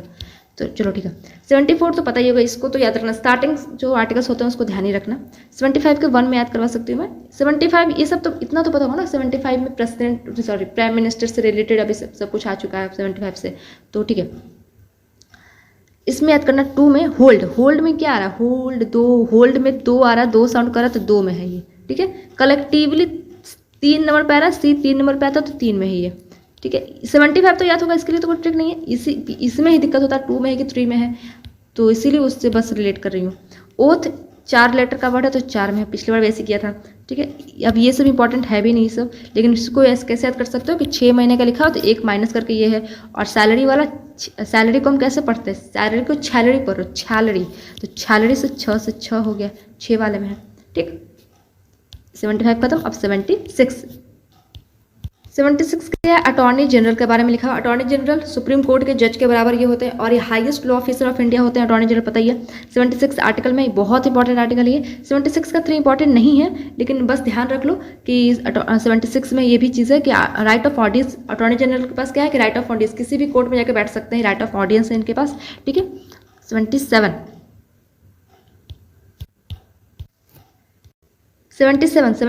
में all executive action in the name of president, जितने भी एग्जीक्यूटिव एक्शंस होंगे वो किसके नाम पे होंगे, प्रेसिडेंट के नाम पे होंगे। 77 में लिखा हुआ है। 78 में PM to inform president of all affairs of union, PM को सब कुछ बताना होगा प्रेसिडेंट को, कुछ भी यूनियन में कुछ भी हो रहा हो तो पीएम क्या करेगा, पीएम को बताना है प्रेसिडेंट को कि भाई ये काम हो रहा है यूनियन में, ठीक है। 77 कैसे याद कर सकते हो कि प्रेसिडेंट का नाम होना चाहिए, तो कुछ भी काम हो रहा है साथ में साथ प्रेसिडेंट का वहाँ पर नाम लिखा होना चाहिए, कुछ भी काम हो रहा है साथ में साथ प्रेसिडेंट का नाम होना चाहिए, तो साथ में साथ प्रेसिडेंट का नाम होना चाहिए। और उसी के जस्ट बाद ये है प्रेसिडेंट का नाम होना चाहिए, इसका मतलब क्या है कि प्रेसिडेंट को बताना है भाई कि भाई तुम्हारा नाम लिख रहे हैं इस कागज़ पे, और ये कागज़ क्योंकि आगे जाना है और तुम्हारा नाम लिख रहे हो तो तुम्हें बताना पड़ेगा कि क्या इसमें काम हो रहा है, तभी तो तुम्हारा नाम लिखा जा रहा है। तो इसको ऐसे थोड़ा सा रिलेट करके इसको याद कर लेना कि प्रेसिडेंट का इसमें नाम लिखा जा रहा है और भाई प्रेसिडेंट का नाम लिखा जा रहा है तो उसको बताना भी है कि ये काम हम तुम्हारे नाम पे कर रहे हैं, ठीक है, तो इन्फॉर्म कर देना, इसकी जस्ट बात है ये, ओके। 79 से करते हैं। 79 कंपोजिशन ऑफ पार्लियामेंट, पार्लियामेंट का पूरा कंपोजिशन लिखा हुआ है, क्या है, parliament consist of president, Lok Sabha, Rajya Sabha, 3 body से बना हुआ पार्लियामेंट, प्रेसिडेंट, लोकसभा, राज्यसभा। 80 में क्या है, कंपोजिशन ऑफ राज्यसभा, राज्यसभा के बारे में 80 में है। 81 कंपोजिशन ऑफ लोकसभा, लोकसभा के बारे में। 82 में डिलिमिटेशन, रीएडजस्टमेंट आफ्टर सेंसस, इसमें क्या है कि सेंसस के बाद कंटीजेंसीज को फिर से ऐसा बांटने का है, उसके बारे में इसमें लिखा हुआ है। सेंसस होता है तो फिर कंटीजेंसीज को फिर पॉपुलेशन के हिसाब से ऐसे डिवाइड करने का है। 83 में टर्म ऑफ पार्लियामेंट, पार्लियामेंट का टर्म सब इसमें आ जाएंगे, प्रेसिडेंट, लोकसभा, राज्यसभा, सबका टर्म। 84 में क्वालिफिकेशन ऑफ एमपीज, एमपीज के क्वालिफिकेशंस के बारे में है कि क्या क्वालिफिकेशन होना चाहिए एमपी बनने के लिए। 85 में president can prorogue, dissolve, summon the house session, president क्या कर सकते हैं, प्रोरोग कर सकते हैं, डिसॉल्व कर सकते हैं, समन कर सकते हैं हाउस सेशन को। समन का मतलब बुला सकते हैं हाउस सेशन को, डिसॉल्व कर सकते हैं मतलब परमानेंटली डिसॉल्व कर सकते हैं। प्रोरोग का मतलब होता है टेम्पररी बेसिस पे ऐसा सेशन को रोक देना। 86 में होता है president can address a house या फिर ज्वाइंट सेशन, प्रेसिडेंट बुला सकता है हाउस या फिर ज्वाइंट सेशन को and send message to the house. Special address के बारे में लिखा हुआ है 87 में, special address of president, special address कब होता है, फर्स्ट सेशन होता है उसी को बोलते हैं स्पेशल एड्रेस, फर्स्ट सेशन जो होता है इलेक्शन के बाद तो उसी को बोलते हैं। इसमें मोशन ऑफ थैंक्स, इसमें ठीक कहते हैं, मोशन ऑफ थैंक्स इसमें पास किया जाता है। 88 में है right to ministers and attorney general in the house, house में मिनिस्टर्स और अटॉर्नी जनरल का राइट, जैसे मिनिस्टर्स का राइट है कि मिनिस्टर्स किसी भी हाउस में बैठ सकते हैं, चाहे वो लोकसभा राज्यसभा में, लेकिन वो वोट कौन से हाउस से करेंगे, जिस हाउस से वो बिलोंग करते हैं। अटॉर्नी जनरल किसी भी हाउस में बैठ सकता है लेकिन उसके पास वोटिंग राइट ही नहीं है, ओके। चलो इसको नेटवर्क से नहीं, पहले पूरा 100 तक कर लेते हैं। 89 में है chairman and deputy chairman Rajya Sabha, Rajya Sabha के चेयरमैन और डिप्टी चेयरमैन। 89 में है चेयरमैन डिप्टी चेयरमैन लोकसभा के चेयरमैन और डिप्टी चेयरमैन। 93 में है, 89 में ये है। 97 ये सब इंपॉर्टेंट नहीं है, जो मैंने नहीं लिखा है इंपॉर्टेंट नहीं है। 97 में सैलरी, सैलरी किसका, ये चारों का, chairman, deputy chairman, Rajya Sabha, speaker, deputy speaker, Lok Sabha, चारों का सैलरी 97 में है, ठीक है। 98 में सेक्रेटरीट ऑफ पार्लियामेंट, पार्लियामेंट के जो सेक्रेटरीट होते हैं उसके बारे में अब इसको डिटेल में नहीं करने वाली मैं, इसको लेक्चर में आप देख लेना। 99 में क्या, oath of MPs by president, MPs का जो ओथ होगा वो कौन लेगा, प्रेसिडेंट लेगा। अगर प्रेसिडेंट नहीं होगा तो वो किसी को नियुक्त अपॉइंट कर देगा कि भाई तुम ले लो, अपॉइंट मतलब ऐसे बोल देगा कि भाई तुम ले लो इन लोग का ओथ। 100 में कोरम या फिर वोटिंग, वोटिंग इसमें लिखा हुआ कास्टिंग वोट जो होता है ये सब वो लिखा हुआ है। 100 में कोरम, कोरम का मतलब होता है कि इतना मेंबर होना चाहिए प्रेजेंट, लोकसभा में 1/10 मेंबर प्रेजेंट होना चाहिए तभी कोई हाउस बैठेगी, तो वही होता है कोरम, एक फिक्स्ड अमाउंट ऑफ ऐसा मेंबर होना चाहिए तभी हाउस बैठेगी, ठीक है। इसको ट्रिक से मैं करती हूँ, यहाँ तक तो करवा दिए। 79 डायरेक्ट कर लेना थोड़ा सा, इसको इसमें नहीं है ट्रिक मेरे पास। 80 में कर सकते हो राज्यसभा, अच्छी से अच्छी निकालो, अच्छी, राज्यसभा बहुत अच्छी है या फिर मतलब राज्यसभा बहुत अच्छी है ऐसे कर लो, अच्छी है, अच्छी नहीं है ऐसे। 81 लोकसभा, 80 हो जाएगा तो 80, 81 अपने आप हो जाएगा क्योंकि साथ ही में दोनों है। 82 में सेंसस नहीं, सेंसस मतलब रीएडजस्टमेंट लो। 82 को हिंदी में पढ़ो, हिंदी में इसको पढ़ने से क्या आ रहा है, ब्याह, ब्याह आ रहा है ना, ब्याह, तो ब्याह होता है, शादी होती है, उसके बाद क्या एडजस्टमेंट करना पड़ता है भाई, तो एडजस्टमेंट हो गया, ठीक है। 83 में क्या, टर्म, किसका टर्म, तीनों का टर्म, वही तीनों जो है पार्लियामेंट में तीनों आते हैं तो तीनों का टर्म, तीनों से 30 से 3, ठीक है। देखो 80s इतना तो ध्यान में रहना चाहिए कि 80s के लिखा हुआ है 80s के टाइम पे ये सब लिखा हुआ है, मतलब 80s में लिखा हुआ है ये सब, तो 81 है कि 2 है, इसके लिए बस निमोनिक्स के थ्रू इसको रिलेट करने की कोशिश कर रही हूँ। 84 में क्वालिफिकेशन ऑफ एमपीज, एमपीज का क्वालिफिकेशन, तो मानो कि ऐसा क्वालिफिकेशन एमपी में कि जिसका इसका जो जीडी में क्या होता है कि सीना जिसका चौड़ा है उसको ऐसा लिया जाएगा, तो इसी सोचो कि एमपीज का क्वालिफिकेशन ये है कि सीना चौड़ा होना चाहिए भाई, उसी को हम क्वालिफाई करने वाला है, तो 84 से चौड़ा, 84 से चौड़ा, ठीक है। 85 में यहाँ पे समन, समन का मतलब बुलाना, बैठ के बुला के सब बैठ के क्या करेंगे, बैठ के बतियाएंगे सब। तो 85 में क्या, 85 से हिंदी में पढ़ो इसको, सबको हिंदी में पढ़ के देखो तो वर्ड निकलेगा। 85 85 85, तो सब बैठ के बतिया रहे हैं और खाना पचा रहे हैं, मतलब खा पी लिया और फिर ऐसे बैठ के बात कर रहे हैं और पचा रहे हैं, चाय पी रहे हैं, बातें कर रहे हैं, पचा रहे हैं, ठीक है। 86 में कर लें, 86 अब यहाँ से इंपॉर्टेंट उतना है भी नहीं। 88 में ऐसे इंपॉर्टेंट नहीं, छोड़ दो, डायरेक्ट भी कर सकते हो क्योंकि सब यहाँ पे क्या है, हाउस के समन से, ये भी हाउस से ही रिलेटेड, जॉइंट हाउस से ही है, ये भी स्पेशल एड्रेस एक हाउस से ही कि हाउस को ऐसा फर्स्ट सेशन जो होगा इलेक्शन के बाद सब एक ही जैसा है, इसको ऐसे याद कर लेना, ठीक है। चेयरमैन, डिप्टी चेयरमैन, इसको कैसे याद कर सकते हो, चेयरमैन, मैन में 9 आ रहा है तो 9 वाले में मैन है, और स्पीकर, स्पी में 3 साउंड कर रहा है तो 3 वाले में स्पीकर है, 9 वाले में चेयरमैन है, ठीक है। और ये दोनों का साथ में सैलरी लिखा हुआ एक जगह, दोनों के साथ में सैलरी लिखा हुआ था, 7 से 7, एक चारों का एक साथ सैलरी लिखा हुआ था 7। 98 में क्या, 8 में 8 लो, 8, तो सेक्रेटरीट से क्या हो रहा है, मूवीज़ में क्या देखते हो, सेक्रेटरी देखते हो, सेक्रेटरीज होती है, बॉस सेक्रेटरी उसका होता है, सेक्रेटरी मैक्सिमम फीमेल ही होती है, मूवीज़ में दिखाया जाता है। सेक्रेटरी से कर लो, ये एक बॉडी फिगर होता है, आवर ग्लास बॉडी फिगर, पता ही होगा, ऐसे ट्रायंगल स्क्वायर से बॉडी फिगर, तो एक आवर ग्लास बॉडी फिगर होता है, ठीक है। तो बॉडी फिगर से करना, वो सेक्रेटरी है, इसका आवर ग्लास बॉडी फिगर, तो थोड़ा सा तुम लोग ऐसा ऑफ मत हो जाना, लेकिन बस याद करवाने की कर रही हूँ कि ईट्स वेस्ट कर लेना, ठीक है। आवर ग्लास बॉडी फिगर से कर लेना। 99 में कैसे करोगे, ओथ ऑफ एमपीज, ओ से, ओ में 9 से बना था तो ओ से 9 हो जाएगा। 10 में कॉरम, कॉरम इसको पढ़ो, कॉ, ये 100, ये तो डायरेक्ट भी याद कर सकते हो, लेकिन कॉ 100 से कॉरम सौरम ऐसा कॉरम 100 याद कर लेना, ठीक है। 101 से चलते हैं, condition for the vacation of seats in parliament, parliament में क्या क्या कंडीशन होगी जिससे सीट वैकेंट होगा, 101 में लिखा हुआ है, ठीक है। तो क्या क्या कंडीशन, जैसे रिजाइन दे दिया तो वैकेंट हो जाएगा, या फिर 60 डेज तक एब्सेंट रहा तो वैकेंट हो जाएगा, ये सब है, ठीक है। तो इसको कैसे याद करेंगे, वैकेशन ऑफ सीट, सीट को वैकेंट करना है तो एक बार में एक सीट, ऐसे सोचो कि एक बार में एक सीट वैकेंट हो रहा है, क्लासरूम में कोई एक बार में एक उठ के बच्चा जा रहा है बाहर, ठीक है, तो 1 से 1 याद रखना, ओके, एक बार में एक को जा रहा है। 2 में करेंगे disqualification of membership for parliament, parliament में डिस्क्वालीफाई किया जाएगा, जो मेंबर्स होंगे उनकी मेंबरशिप डिस्क्वालीफाई की जाएगी, तो ये 102 में आर्टिकल में लिखा हुआ क्या क्या रीजंस होंगे डिस्क्वालीफाई करने का, वो सब बातें लिखी हुई है, तो इसको याद करो। 102 को हिंदी पढ़ो, 102 सौदा, अगर कोई सौदा कर रहा है, सौदा इलीगल काम हो गया तो इलीगल काम हो रहा है उसको डिस्क्वालीफाई कर दो भाई, तो ऐसा था, ठीक है।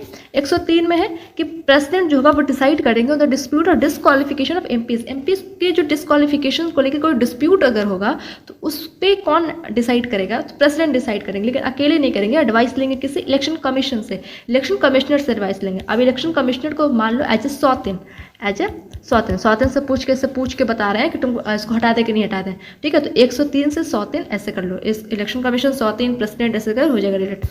104 में इसमें क्या है, penalty for sitting in parliament without oath और आफ्टर डिस्क्वालिफिकेशन, अगर कोई बैठ जाता है पार्लियामेंट में, अगर कोई मेंबर बैठ जाता है पार्लियामेंट में बिना ओथ दिए या फिर डिस्क्वालीफाई होने के बाद अगर कोई बैठ जाता है तो उसको जुर्माना भरना पड़ेगा, जुर्माना, ठीक है। तो ये बैठ रहा है मतलब चोरी छुपे बैठ रहा है, बिना ओथ लिए या फिर डिस्क्वालीफाई होने के बाद बैठ रहा है, इसके बाद चोरी छुपे बैठ रहा है। 104 से करो चोर, 104 से चोर, चोरी छुपे बैठ रहा है। 105 में power and privilege of MPs के पावर एंड प्रिविलेज के बारे में लिखा हुआ है 105, तो इसके लिए कोई झटक नहीं था, फिर भी इसको वैसे कर सकते हो। 5 में 5 फिंगर्स को ऐसा मुट्ठी बनाएंगे तो ऐसा पावर का एक सिंबल बनता है। 106 salary and allowance of MPs की सैलरी और अलाउंस के बारे में लिखा हुआ है। तो सैलरी को पढ़ो सैलरी को छैलरी पढ़ो 6 से 6, ठीक। 107 ऑर्डिनरी बिल, 108 ज्वाइंट सिटिंग, ये सब पता है। 109 में special procedure of money bill not important, 110 में मनी बिल, 111 में veto power of president. Ordinary bill ऐसे याद करो, 107 7, तो 7 जो डेज हैं वीक में, संडे मंडे, कितना ऑर्डिनरी है, सबको बच्चों को याद होता है वो कितना ऑर्डिनरी थिंग है, वो बहुत ऑर्डिनरी है, तो उसको ऐसे याद करो। फिर 7 से कुछ भी ऐसे रिलेट करो, और हाँ थाला फॉर अ रीजन 7 से कर लो कि ऑर्डिनरी ऐसे सब उनको दुनिया में हर कोई जानता है, ऑर्डिनरी नहीं, बहुत फेमस बहुत इंपॉर्टेंट इंसान है, लेकिन ऑर्डिनरी में थोड़ा कर लो कि उनको हर कोई जानता है ऐसे, ठीक है। 8 में करो ज्वाइंट सेटिंग, ज्वाइंट सेटिंग में 0 और 0 को ऐसे ज्वाइंट करेंगे तो 8 बन जाएगा, तो ऐसे कर सकते हो ज्वाइंट सेटिंग। 9 इंपॉर्टेंट नहीं है, 10 से कर लो कि 10 रुपये का ऐसा मनी, 10 रुपये का नोट है तो मन, ठीक है। वीटो पावर में प्रेसिडेंट के टोटल 3 वीटो पावर होते हैं, तो 1 2 3 111 हो गया, ठीक है। 112 में एनुअल फाइनेंशियल स्टेटमेंट, जिसको कहा जाता है बजट। बजट एक कॉन्स्टिट्यूशन वर्ड नहीं है, एक लॉ बुक में बस लिखा हुआ है बजट, लेकिन कॉन्स्टिट्यूशन में नहीं लिखा हुआ है बजट, इसको कॉन्स्टिट्यूशन में लिखा हुआ है इसको एनुअल फाइनेंशियल स्टेटमेंट, जो कि 112 में है, बजट को ही बोलते हैं ये, ठीक है। तो इसको बजट एनुअल 12 साल पे, एनुअल साल भर का, तो 12 महीने हो गया। नहीं ये सब इंपॉर्टेंट नहीं, जो नहीं लिखा है इंपॉर्टेंट नहीं है। 117 फाइनेंशियल बिल, 17 फाइनेंशियल से कर सकते, 17 में से डायरेक्ट ही कर लेना, फिर भी कर सकते हो। फाइनेंशियल 17 से खतरा बना सकते हो, तो फाइनेंस पे कोई खतरा ऐसा कुछ, ठीक है। Rule of procedure 118, rule of procedure का मतलब कुछ क्या प्रोसीजर, क्या क्या प्रोसीजर की जाएंगी, उस सबका रूल्स, अपना रूल्स बनाएंगे कि कैसे चीज़ें करनी है, अपना अपना रूल्स की चीज़ें, जो भी चीज़ें होंगे, अभी इतना सब कुछ हो गया तो अलग अपना अपना हर चीज़ करने का एक प्रोसीजर रहेगा, तो उसमें क्या क्या रूल्स बनेंगे, ये सब चीज़ इसमें लिखा हुआ 118 के थ्रू रूल्स बनेंगे। तो इसमें ऐसे करो, देखो अभी यहाँ पे डिटेल में नहीं कर रही हूँ, लेक्चर वाले वीडियो में आपको अच्छे समझ में आ जाएगा। तो 118 में इसको ऐसे करो कि अपना अपना रूल्स बना दो। 18 ईयर्स के हो जाते हैं, हम लोग बालिग हो जाते हैं, तो क्या बोलते हैं कि अब 18 ईयर्स के हो गए, अब तो अपना अपना क्या क्या उसको बोलते हैं, माई लाइफ माई रूल्स, ये बोलते हैं ना। तो 18 ईयर्स, तो इसका 18 years my life my rules, ठीक है। 119 not important. 120 language of parliament, parliament का लैंग्वेज है 120, इसको डायरेक्ट करना है, डायरेक्ट ही करना है इसको। 121 नो डिस्कशन पार्लियामेंट अबाउट जज कंडक्ट का ड्यूटीज विदाउट मोशन, कोई भी पार्लियामेंट, नो डिस्कशन पार्लियामेंट में कोई डिस्कशन नहीं होगा, किसके बारे में, अबाउट द जज के बारे में, जज की कंडक्ट ऑफ ड्यूटी, जज क्या करता है क्या नहीं करता है उसके बारे में कोई डिस्कशन नहीं होगा पार्लियामेंट में विदाउट मोशन, जब तक कोई मोशन ना पास हो तब तक नहीं होगा। और द सेम थिंग, वही उल्टा चीज़ ये है कि कोर्ट में कोई डिस्कशन नहीं होगा कि पार्लियामेंट में क्या हो रहा है, दोनों एक दूसरे के अपोजिट है, कोर्ट में कोई डिसीजन नहीं होगा, पार्लियामेंट में क्या हो रहा है, ठीक है। 122 में है, तो ये सब चीज़ें लास्ट है, तो थोड़ा सा याद कर सकते हो, नॉर्मली भी याद कर सकते हो। और 21 को हम लोग किस भी पढ़ते हैं ना, इसको किस लेके भी बनाते हैं कि ये इसके बारे में कोई डिस्कशन नहीं करेंगे, ऐसा कुछ रिलेट कर लेना। देखो कोई चीज़ बनाने का हो ना तो हिंदी में उसको पढ़ो, हिंदी में वर्ड निकलेगा, सारा को हिंदी में पढ़ो, 121 मत पढ़ो, लास्ट का डिजिट पढ़ो 21, ओके। लास्ट का 1 डिजिट है, लास्ट का 2 डिजिट, जिससे जितना से कम के काम हो रहा है। 123 में प्रेसिडेंट ऑफ प्रोमोगुलेट ऑर्डिनेंस, प्रेसिडेंट जो होता है वो ऑर्डिनेंस पास कर सकते हैं, ऑर्डिनेंस एक तरीके से ऑर्डर होता है, ऑर्डर पास कर सकते हैं, ऑर्डर पास कर सकते हैं प्रेसिडेंट, ठीक है। इसको कैसे याद करेंगे, 1 2 3 प्रेसिडेंट बोल रहा है, एक ऑर्डर बनाया प्रेसिडेंट, उसके बाद बोल रहा है 1 2 3 गो, ऑर्डर गो, 1 2 3 गो, ठीक है। अब हम आ गए 124 से 123 तक खत्म हो गया, अब हम 124 से यूनियन जुडिशियरी। देखो अब हम यहाँ पे आर्टिकल्स करें, इसलिए हम इसको कंटिन्यू करेंगे यहाँ पे, ठीक है। लेक्चर में तो प्रेसिडेंट प्राइम मिनिस्टर से पढ़ा के मैंने गवर्नर किया था, उसके बाद जुडिशरी पे हम आए थे, लेकिन यहाँ पे आर्टिकल्स कर रहे थे, इसलिए आर्टिकल्स को मद्देनजर तक रखते हुए, वाह के हिंदी बोला, मद्देनजर रखते हुए इसको इसको सीक्वेंस में करेंगे 1 2 3 4। 124 इसमें है establishment of supreme court and composition, supreme court का होना, एक सुप्रीम कोर्ट होना चाहिए, उसके बारे में 124 की क्लॉज 1 में है, क्लॉज 2 में। अब देखो याद भी कर सकते हो क्लॉज को लेकर, डायरेक्ट भी कर सकते हो, 124 में ये सब इतने सारे आर्टिकल्स हैं, ठीक है। या फिर क्लॉज में अगर जिसको याद करना है याद भी कर सकता है थोड़ा सा, लेकिन थोड़ा सा ध्यान में रखना, लेकिन ज़्यादा इंपॉर्टेंट 124 में याद रखना ही रखना है, ओके, ठीक है। अब आप एग्जाम के हिसाब से देख लो, आपके एग्जाम में इतना डीपली आता हो तो आप रख सकते हो क्लॉज के थ्रू। 124 के 1 में establishment of supreme court and composition, 2 में 124 के 2 में अपॉइंटमेंट रिजाइन, अपॉइंटमेंट और रेजिग्नेशन, दोनों किसको देना है भाई, प्रेसिडेंट को देना है। 65 ईयर्स का टेन्योर इनका। 3 में एलिजिबिलिटी है। 4 में प्रोसेस ऑफ रिमूवल, कैसे रिमूव करेंगे। 5 में process of presentation in court investigation on जज, कि जज पे अगर कोई इन्वेस्टिगेशन सब हो रहा है तो वो सब चीज़ें के बारे में लिखी हुई 5 में। 6 में ओथ कौन ले रहा है, प्रेसिडेंट ले रहे हैं, ये सब चीज़ें याद रखने की, ओथ कौन ले रहा है, रिमूव कौन कर रहा है, अपॉइंट कौन कर रहा है, ये सब चीज़ें इंपॉर्टेंट है। 7 में नो सुप्रीम कोर्ट जज टू प्रैक्टिस फर्दर, कोई भी सुप्रीम कोर्ट जज होगा वो आगे फर्दर प्रैक्टिस नहीं करेगा, इसको हम ट्रिक से करा रहे हैं, डोंट वरी। इसके लिए एक ट्रिक है अलग से, इंडिविजुअली इसको करेंगे, फिर सबके लिए फिर अलग से एक स्टोरी में है, ओके, तो इसको साथ ध्यान रखना। 1 में तो याद रखेगा, 1 तो सबको पता है। 2 में है अपॉइंटमेंट या फिर रेजिग्नेशन लेटर, 2 अपॉइंटमेंट या फिर रेजिग्नेशन लेटर क्या करते हैं, देते हैं, अपॉइंटमेंट लेटर देते हैं, तो 2 से 2। एलिजिबिलिटी हमेशा ऐसे करते हैं हम लोग, 3 से ऐसे ई बनाते हैं, 3 से ई बनाते हैं हम लोग। 4 में क्या है, 4 में कुछ नहीं, छोड़ दो। प्रोसेस ऑफ रिमूवल डायरेक्ट इसको करना पड़ेगा। इसमें भी कोई इंपॉर्टेंट नहीं है, वैसे भी इसका ट्रिक भी नहीं है, इंपॉर्टेंट भी नहीं है। 6 में हम ओथ हम क्या से बनाते हैं, ओथ हम 6 या फिर 9 से बनाते हैं हमेशा, तो मैक्सिमम हम लोग 6 से या फिर 9 से ही बनाते हैं ओथ। मैक्सिमम क्या मतलब हर जगह अभी तक 6 या 9 से ही बनाया है, तो यहाँ पे ओ से 6 बन गया, 6 से ओथ बन गया, सब बन गया, ठीक है। 7 से सुप्रीम कोर्ट का जज को आगे फर्दर काम नहीं करता, तो ऐसे सोच लो कैसे कह रहा है इंडियन जुडिशरी में सुप्रीम कोर्ट ऐसे कह रहे हैं कि देखो भाई तुमने हमारा इतना साथ दिया तो हम आगे तुमको तुम्हारा आगे खर्चा पानी, जब तुम रिटायर हो जाओगे आगे खर्चा पानी हम ही तुम्हारा देखेंगे, तुम्हें आगे काम करने की ज़रूरत नहीं है, तुमने हमारा इतना साथ दिया है तो हम तुम्हारे बुढ़ापे में भी हम तुम्हारे साथ देंगे, ठीक है। साथ ऐसे कर लेना, ओके। 125 salary, 125 salary. 126 में एक्टिंग चीफ जस्टिस को अपॉइंट करना, एक्टिंग चीफ जस्टिस को अपॉइंट करना कब करते हैं, जब सीट वैकेंट होती है, ठीक है। 127 में एडहॉक जज को अपॉइंट करना, एडहॉक जब सीट एब्सेंट होती है, वैकेंट एब्सेंट क्या डिफरेंस है बता रखा है, तो जब सीट एब्सेंट होती है तो एडहॉक, जब सीट वैकेंट होती है तो एक्टिंग। 128 में रिटायर्ड जज अपॉइंट किया जाता है, रिटायर्ड जज मीन्स अगर कोई ऐसा टॉपिक है, कोई ऐसा केस है जिसपे कि एक्सपीरियंस लोगों का चाहिए, उसमें कुछ थॉट चाहिए, तो रिटायर्ड जज को बुलाया जाता है, ओके। 128 में 129 में supreme court as a court of record, supreme court का कोर्ट ऑफ रिकॉर्ड रहेगा। 130 में सीट ऑफ सुप्रीम कोर्ट किधर है, दिल्ली में है। 131 में ओरिजिनल जुरिडिक्शन जो होता है। 132 में एप्लीट जुरिडिक्शन, दो टाइप का होता है, एक 133 134 में लिखा, 133 में लिखा हुआ है कि सिविल केसेस में appellate jurisdiction in civil cases, 134 में appellate jurisdiction in criminal cases. Civil cases में जैसे प्रॉपर्टी को लेके, मैरिज को लेके, डिवोर्स को लेके ये हो जाएगा। क्रिमिनल केसेस में मर्डर को, थ्रेफ्ट को, चोरी चकारी ये सब वाला हो जाएगा, ठीक है। 134 के ए में certificate of appeal in supreme court में अगर अपील ऐसा करवाना है तो उसकी सर्टिफिकेट लगता है, इंपॉर्टेंट नहीं है लेकिन बस यही इसमें लिखा हुआ 134 के ए में। अब इसका ट्रिक देख लेते हैं, उसके बाद आगे बढ़ेंगे। ये है ट्रिक, ठीक है, ये ट्रिक है। सुप्रीम कोर्ट ने सार्क को सीट ऑफर की है, सुप्रीम कोर्ट ने क्या की है, सार्क को सीट ऑफर की है। 124 में सुप्रीम कोर्ट, 125 में सैलरी, और 124 के जो क्लॉजेस थे उसको तो हमने इंडिविजुअली करवा दिया था ना, इसलिए 125 में सैलरी, 126 में एक्टिंग, ए से एक्टिंग, 127 में एडहॉक। याद कैसे करोगे, पहले एक्टिंग के पहले एडहॉक है, तो ऐसे कर लो 126 इसको 26 पढ़ लो, 26, तो 6 से इसको 6 ले लो, तो एक्टिंग बड़ा छी था, बहुत घटिया एक्टिंग था, बहुत छी एक्टिंग था, तो 6 से याद हो जाएगा कि 6 वाला में एक्टिंग है और उसके नीचे वाला में एडहॉक है, ठीक है। फिर सार्क सी से, अरे ये आर बच गया, हाँ आर से हो जाएगा रिटायर्ड जज थे 128 में, इसको डायरेक्ट भी कर सकते हो 128 ट रिटायर्ड, साउंड भी एक से कर रहा है 128 रिटायर्ड 128। सी से हो जाएगा कोर्ट ऑफ रिकॉर्ड जो कि 129 में है, कोर्ट ऑफ रिकॉर्ड 129 में है। सीट से हो जाएगा सीट ऑफ सुप्रीम कोर्ट जो कि 130 में है, और ऑफर से हो जाएगा ओरिजिनल से ऑफर कर देना जो कि 131 में है। अब तो यहीं तक ट्रिक हुआ, आगे करवाते हैं, डोंट वरी, 131 तक अभी हुआ ना, आगे करवाते हैं।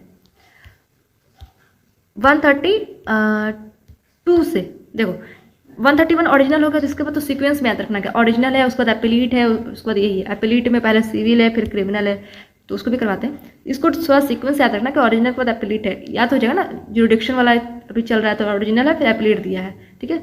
ओरिजिनल जो ओरिजिनल होता है, ओरिजिनल एक ही होता है, तो एक में ओरिजिनल है, दूसरे वाले में एपिलीट है, अपील करना है, मतलब एक के बाद दूसरी जगह जाना है तो दूसरे वाले में अपील है। पहले सिविल है उसके बाद क्रिमिनल, इसको कैसे याद करो, क्रिमिनल में चोर चकारी आ रही है तो 4 से चोर, तो चोर चकारी वाला इसमें है, ठीक है।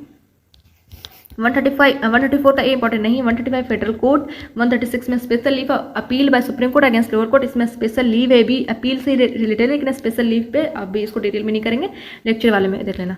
137 में रिव्यू है, रिव्यू खुद का रिव्यू करते हैं, जो सुप्रीम कोर्ट की जो जजमेंट्स होते हैं वो खुद के रिव्यू भी करते हैं, इसको ऐसे याद कर सकते हो 137, तो साथ से भी याद कर सकते हो कि साथ साथ अपना जजमेंट भी दे रहे हैं, साथ साथ अपना रिव्यू भी करते हैं वो, तो साथ से ऐसे भी कर सकते हो या फिर ऐसे भी कर सकते हो। एक और ट्रिक है 37, इसको पढ़ो 37 को हिंदी में क्या पढ़ते हैं 37, जैसे साई ऐसे रिव्यू दे रहे हैं, जल्दी साई ऐसे मतलब ऐसे कर सकते हो, ठीक है। साथ भी कर लेना जिसको जो सही लगे। 138 में enlargement of jurisdiction of supreme court, ठीक है, जो सुप्रीम कोर्ट का जुरिडिक्शन एरिया उसको लार्ज, उसको बड़ा करने का 138 में, not important. 139 very important, writs है, इसको डायरेक्ट करना। रिट्स कौन से आर्टिकल में, आर्टिकल 32 में है। टोटल कितने रिट्स है, 5।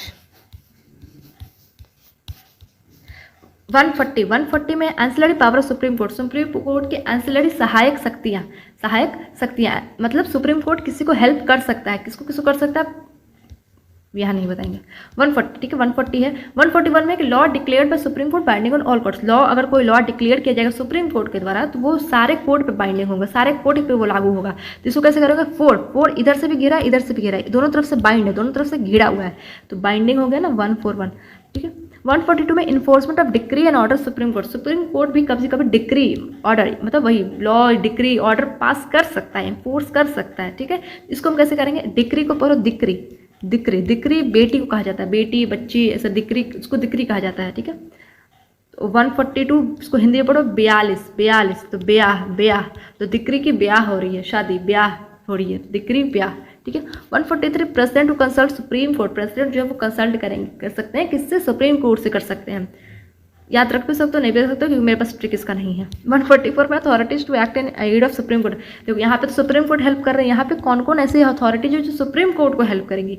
145 में रूल ऑफ कोर्ट के रूल्स, जैसे रूल ऑफ प्रोसीजर भी करा था ना, रूल ऑफ प्रोसीजर 118 में करा था, वही मतलब ऐसा ही एक कोर्ट के अपने अपने रूल्स होंगे। तो 145 इसको कुछ भी कर लेना, बना लेना इसका ट्रिक। 146 में expense of officers and servants of supreme court के ऑफिसर्स जो सर्वेंट्स के जो उसके एक्सपेंसेस जो भी खर्चे वगैरह जो भी है 146 में। 147 में interpretation of laws of parliament, not important, रहने दो। 147 तक खत्म हो गया। अब हम करेंगे 148 से। 148 से कैग है ठीक है, तो कैग हम ये नहीं पढ़ने वाले, सिर्फ हम आर्टिकल्स करने वाले ओके। 148 में कैग। 149 में duties and power of CAG के क्या क्या ड्यूटीज होंगी, क्या क्या पावर होंगी। 150 में है फॉर्म्स ऑफ अकाउंट के फॉर्म्स, अलग अलग अकाउंट के फॉर्म्स होते हैं क्या क्या, तो वो है। 151 में audit report submitted to president. अब रिपोर्ट जो बनाएगा कैग उसको सबमिट किसको करेगा, प्रेसिडेंट को करेगा। प्रेसिडेंट आगे जाके किसको सबमिट करेगा, पार्लियामेंट में सबमिट करेगा, लोकसभा या फिर राज्यसभा में। अगर ये चीज़ स्टेट लेवल पे हो रही है तो किसको सबमिट किया जाएगा, गवर्नर को। गवर्नर आगे जाके स्टेट लेजिस्लेचर में जाके सबमिट करेगा, स्टेट में जो पार्लियामेंट है मतलब स्टेट लेवल पे जो पार्लियामेंट है उसको सबमिट करेगा ओके ठीक है। इसको याद कैसे करेंगे, इसको याद करेंगे कैग से डर। 148 में कैग, से कुछ भी नहीं है, डी से ड्यूटीज 149, ए से अकाउंट फॉर्म्स अकाउंट, आर से रिपोर्ट 151 ठीक है। 151 खत्म हो गया। 152 सब ये आ गया, गवर्नर ये सब आ गया, गवर्नर सीएम ये सब करेंगे। 152 में डेफिनेशन ऑफ स्टेट। 153 से गवर्नर स्टार्ट है। 153 में गवर्नर होना चाहिए स्टेट का, हर एक स्टेट का गवर्नर होना चाहिए।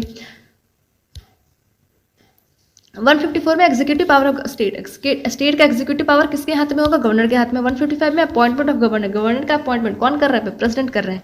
ये सब चीज़ें याद रखने की, कौन किसको अपॉइंट कर रहा है, कौन किसको रिजाइन दे रहा है, कौन किसका ओथ ले रहा है, ये सब चीज़ें इंपॉर्टेंट है। 156 में टर्म।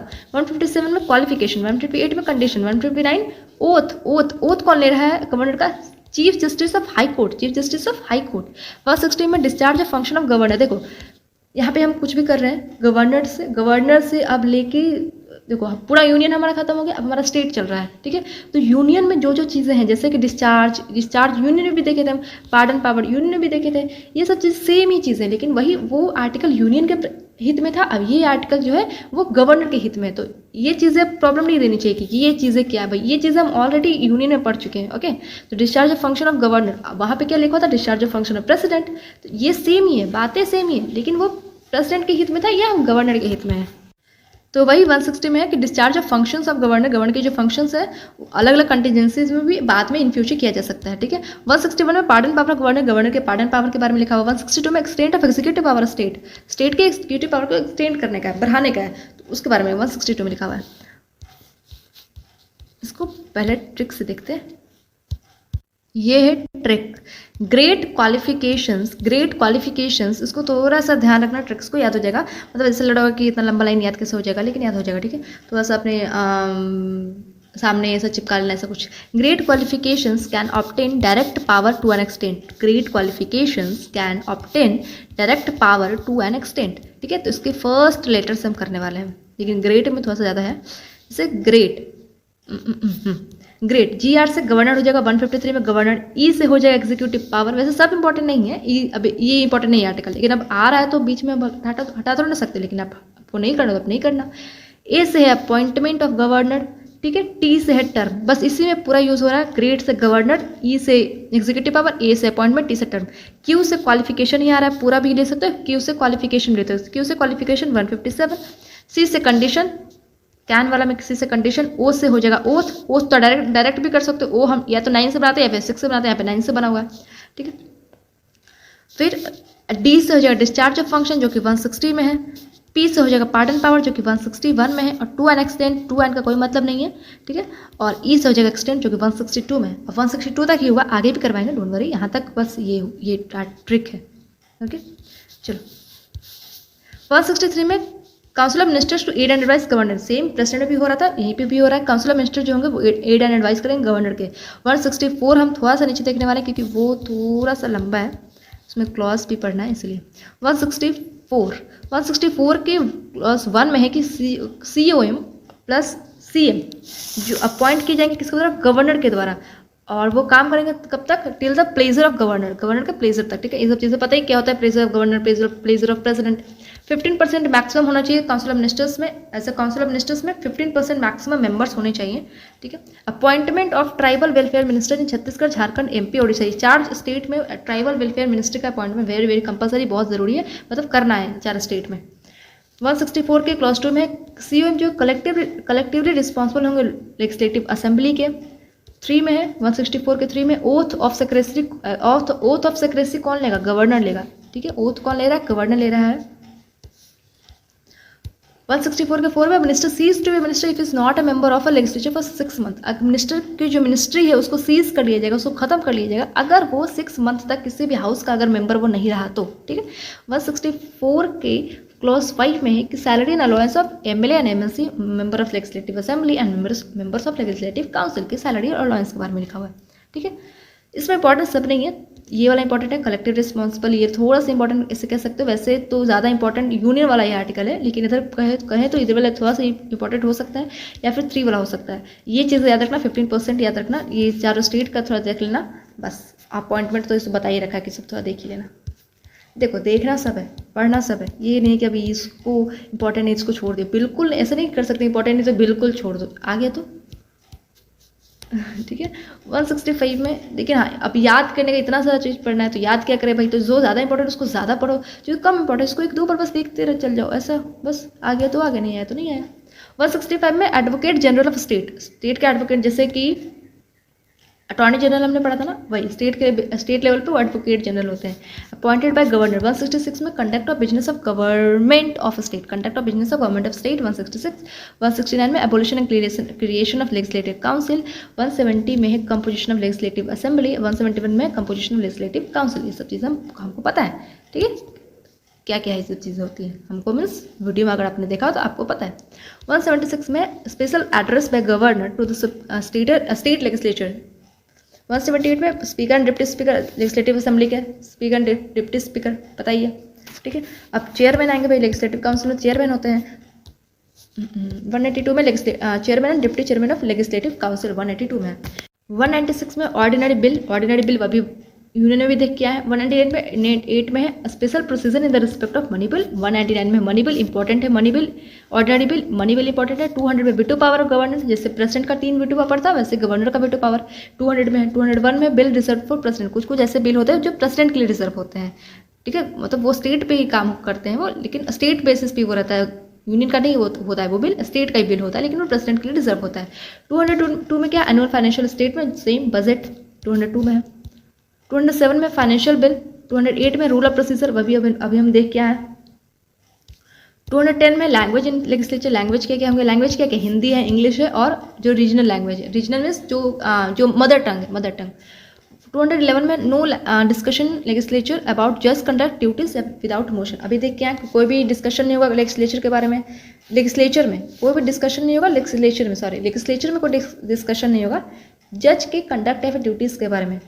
सेम इसका उल्टा है कि कोर्ट में कोई डिस्कशन नहीं होगा कि लेजिस्लेचर में क्या हो रहा है। 212 में 213 में गवर्नर जो होता है वो भी ऑर्डिनेंस पास कर सकता है जैसे कि प्रेसिडेंट करता है। ये करेगा कौन सा आर्टिकल से, 213, प्रेसिडेंट कर रहे थे 1 2 3 गो, ये कर रहे हैं 2 1 3 गो, ठीक है। इसको हम ट्रिक से भी देखते हैं। थोड़ा सा आपको यहाँ से 163 तो नहीं 165 से थोड़ा सा आपको मैथ लगाना पड़ेगा, थोड़ा सा जोड़ घटाव करना पड़ेगा तो कर लेना। ओके 165 में देखो यहाँ से इसमें 89 -89 करने का है, -89 ठीक है। तो -89 करोगे तो कहाँ पहुँच जाओगे 76 में। 76 यूनियन में क्या था, अटॉर्नी जनरल। तो यूनियन में जो आर्टिकल था सेम वहाँ पे अब स्टेट पे पहुँच जाओगे। यूनियन तो सारा आर्टिकल याद है तो सेम स्टेट पे पहुँच जाओगे। अच्छा 76 यूनियन में था, यूनियन में इसका अटॉर्नी जनरल था तो सेम स्टेट में यहाँ पे एडवोकेट जनरल होगा। तो ऐसा करके होगा, लेकिन सब में काम नहीं कर रहा है, किसी किसी में ही काम कर रहा है। जैसे 166 में -89 वाला काम कर जाएगा, -89 करोगे यूनियन में पहुँच जाओगे, जो आर्टिकल यूनियन में था सेम यहीं पे आर्टिकल वो है। ये तीनों में काम नहीं कर रहा है, लेकिन ये तीनों आर्टिकल इंपॉर्टेंट है तो याद करना है डायरेक्ट, ठीक है। तीनों में थोड़ा सा ऊपर नीचे हो जा रहा है तो करना है। इसमें भी काम कर रहा है लेकिन इंपॉर्टेंट है नहीं आर्टिकल, तो उसको छोड़ ही देना। 89 वाला तो मैं कहूँगी कि डायरेक्ट ही कर लेना। 89 वाला याद क्या करोगे, ये दो ही में, इसमें काम कर रहा है जो कि यही इंपॉर्टेंट है, बाकी इसमें काम कर रहा है इंपॉर्टेंट है नहीं उतना। ये तीनों में जो इंपॉर्टेंट है इसमें काम कर ही नहीं रहा, तो डायरेक्ट ही कर लेना उससे बेटर। स्पीकर वाले में भी काम नहीं कर रहा है, ये दोनों में भी काम नहीं कर रहा है 89। तो इसको थोड़ा सा कैसे कर सकते हो, डायरेक्ट याद कर लेना, लेकिन इसमें थोड़ा कैसे कर सकते हो कि ऊपर कौन है नीचे कौन है। तो स्पीकर एस से 8 बन सकता है, तो 8 जो है एस से बन जाएगा, फिर अपने आप नीचे वाला हो जाएगा, ठीक है। इसमें काम कर रहा है, ऑर्डिनरी वाले में 89 काम कर रहा है, ठीक है। इसमें भी काम कर रहा है लेकिन इंपॉर्टेंट है नहीं। मनी बिल में भी काम कर रहा है, यहाँ पे काम कर सकते हो ये सब। V2 पावर में भी काम कर रहा है और इसमें काम नहीं कर रहा है, इंपॉर्टेंट है भी नहीं। ये चारों में काम कर रहा है 89, ठीक है। तो अब आप देख लो 89 से करना है कि या फिर डायरेक्ट करना है। ओके 201 इंपॉर्टेंट है नहीं, छोड़ दो इसको। 202 से कर रहे हैं, 202 से लेके 200 कहाँ तक किया, 213 तक। इसमें -90 करना, सिर्फ दो ही करवा रही हूँ, एक -89 एक -90।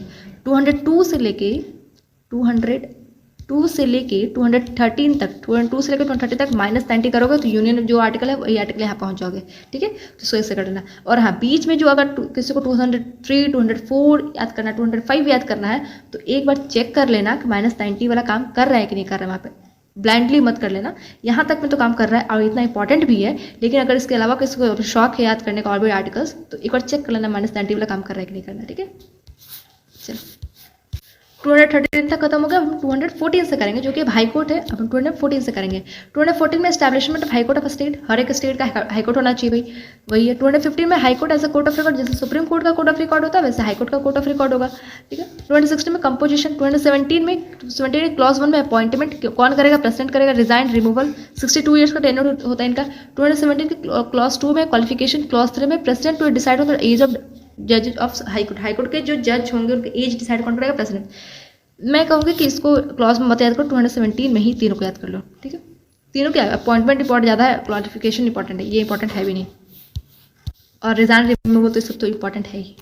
ओके 218 में है application of certain provision of supreme court to high court. 219 में ओथ कौन ले रहा है, गवर्नर ले रहा है, ओथ गवर्नर ले रहा है। 2020 में रेस्ट्रिक्शंस, वही अभी पढ़े थे ना यूनियन में, रेस्ट्रिक्शंस आगे प्रैक्टिस नहीं कर सकते, सेम यही पे रेस्ट्रिक्शंस है कि आगे प्रैक्टिस नहीं कर सकते हैं। 2021 में सैलरी। 222 में ट्रांसफर ऑफ जजेस by president after consultation with CJI।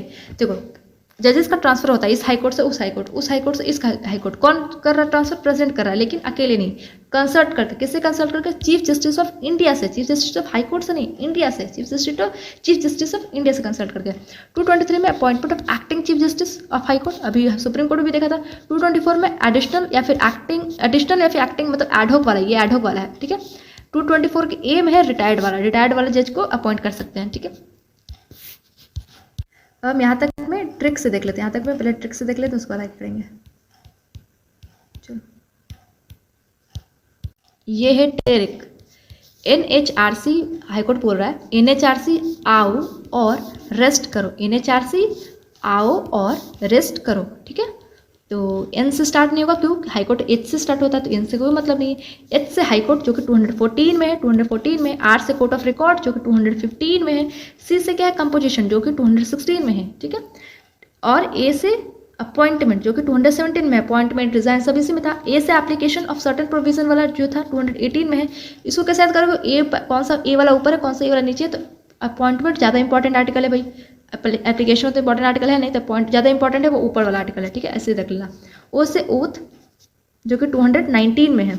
अब वैसे भी ओ वाला हम ओथ वाला हम 9 या फिर 6 से कर, आर से रेस्ट्रिक्शंस जो कि 220 में, आर से रेस्ट्रिक्शंस 220 में, ई का कोई मतलब नहीं, एक ई है एक ए नहीं, जिसका कोई मतलब नहीं, ठीक है। और एस से सैलरी हो जाएगा 221 में, एस से सैलरी, टी से हो जाएगा ट्रांसफर, इंपॉर्टेंट है भी नहीं लेकिन टी से ट्रांसफर 222 वाला में है, और बस यहीं तक 222 तक है, उसके बाद हिंदी का कोई मतलब नहीं है। 223 से भी हम कर रहे हैं, डोंट वरी, 223 से भी हम करेंगे। यहाँ तक में एनएचआरसी आओ और रेस्ट करो, ठीक है।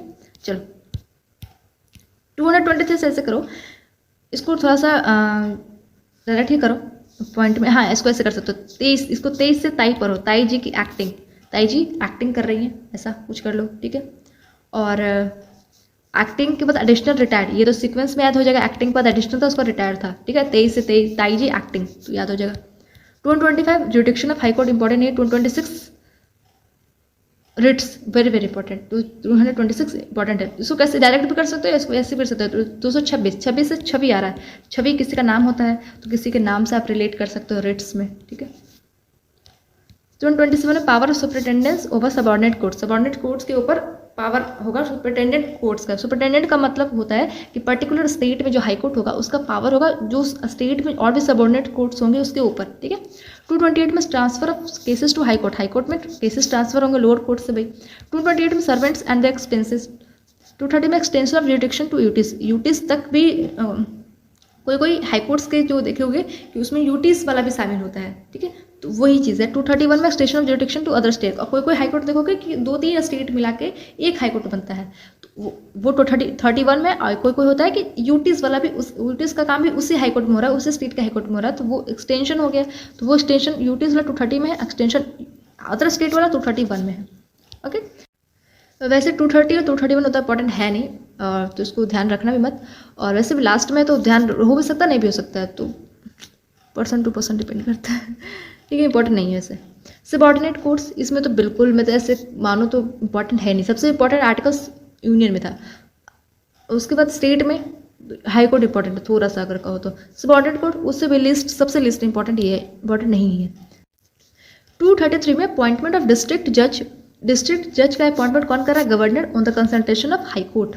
234 में recruitment of person other than district जज, डिस्ट्रिक्ट जज के अलावा जो पर्सन को रिक्रूटमेंट होती है 234 आर्टिकल के थ्रू होती है, और रिक्रूटमेंट मतलब वही जो कि वैकेंसीज निकलती है वो वाला।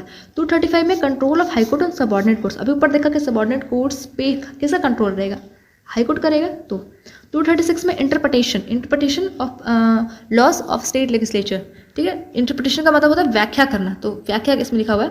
237 में application of provision of this chapter particular class of magistrate, important नहीं है, इसको छोड़ दो, ठीक है, इंपॉर्टेंट नहीं है, इसको रहने दो।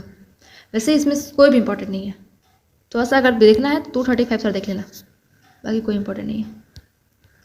अभी चलते हैं ये यूटीज में। 239 में देखो 237 तक हो गया, 238 तो आर्टिकल जो है आर्टिकल 238 जो है वो कौन से पार्ट में है, पार्ट 7 में है। पार्ट 7 में एक ही आर्टिकल है, आर्टिकल 238, जो कि पार्ट 7 भी हट गया और आर्टिकल 238 भी हट गया पूरी तरीके से, ठीक है। अब आप बताओगे कौन से अमेंडमेंट के थ्रू हटा है, ठीक है। चलो 239 यूटीज में, यूटीज से ही related administration of UTs important नहीं है, बस देख लो। 241 और 242 ये पूरा है पार्ट 8 में, ठीक है। 240 president can make laws for UTs, UTs के लिए लॉ बना सकते हैं कौन, प्रेसिडेंट, इसको थोड़ा ध्यान रखना कि यूटीज के लिए कौन लॉ बना सकता है, प्रेसिडेंट बना सकते हैं।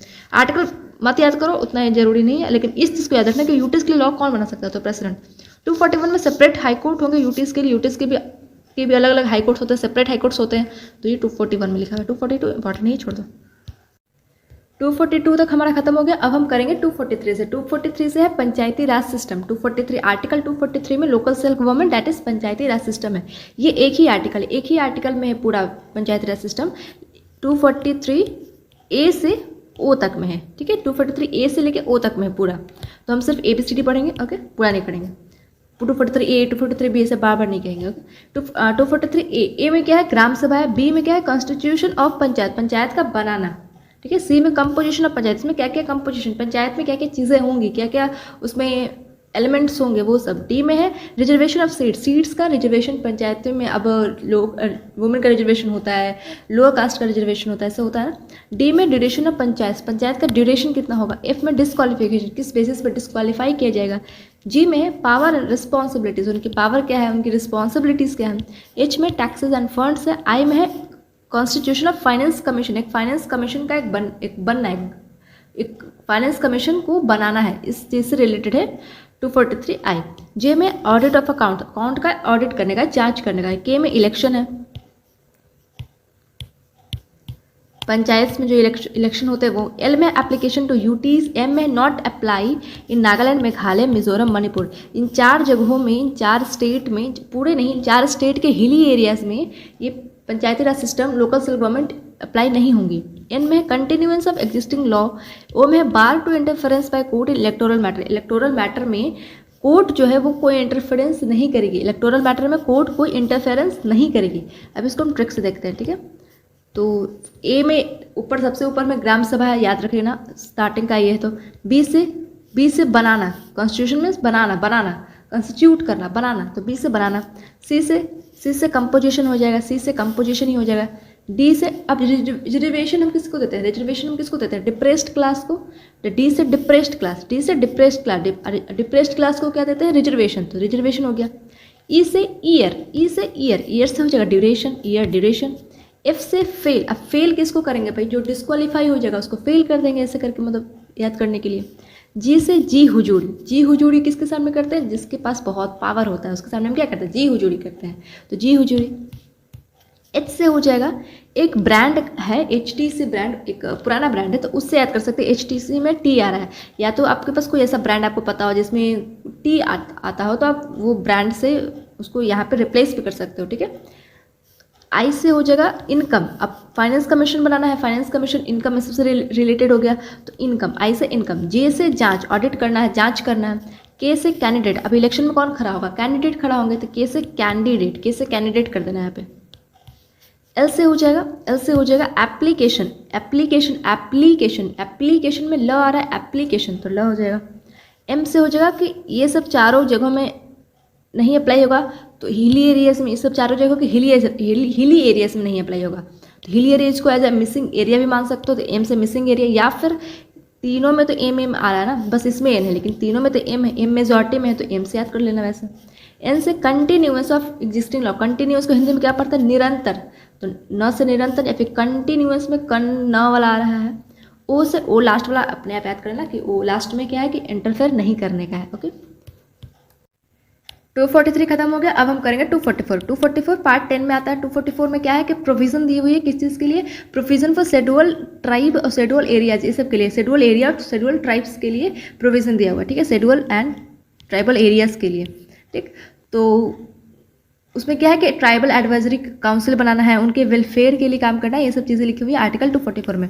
वैसे इंपॉर्टेंट है नहीं तो उसको स्किप भी कर सकते हो, वैसे यहाँ पे लिखा भी नहीं, PDF में नहीं, उसमें लिखा हुआ था, वो पार्ट वाले में PDF में लिखा हुआ था, इसलिए मैंने इसको ऐड नहीं किया, लेकिन इंपॉर्टेंट भी नहीं है उतना। चलते हैं 247 से। देखो सारा यहाँ से हम सारा आर्टिकल्स नहीं करेंगे क्योंकि सारा इंपॉर्टेंट नहीं है, पूरा थोड़ा ना 395 तक करने वाले हैं, जो इंपॉर्टेंट है वो हम सिर्फ करने वाले हैं, ओके। और इसको आप पार्ट्स में आप डिवाइड इसको करते चल जाना, अपने नोट्स में इसको पार्ट्स में डिवाइड कर ही लिए होगे, मैंने लेक्चर वाले वीडियो में डिवाइड करते हुए बताया था, तो अभी जल्दी जल्दी चलते हैं।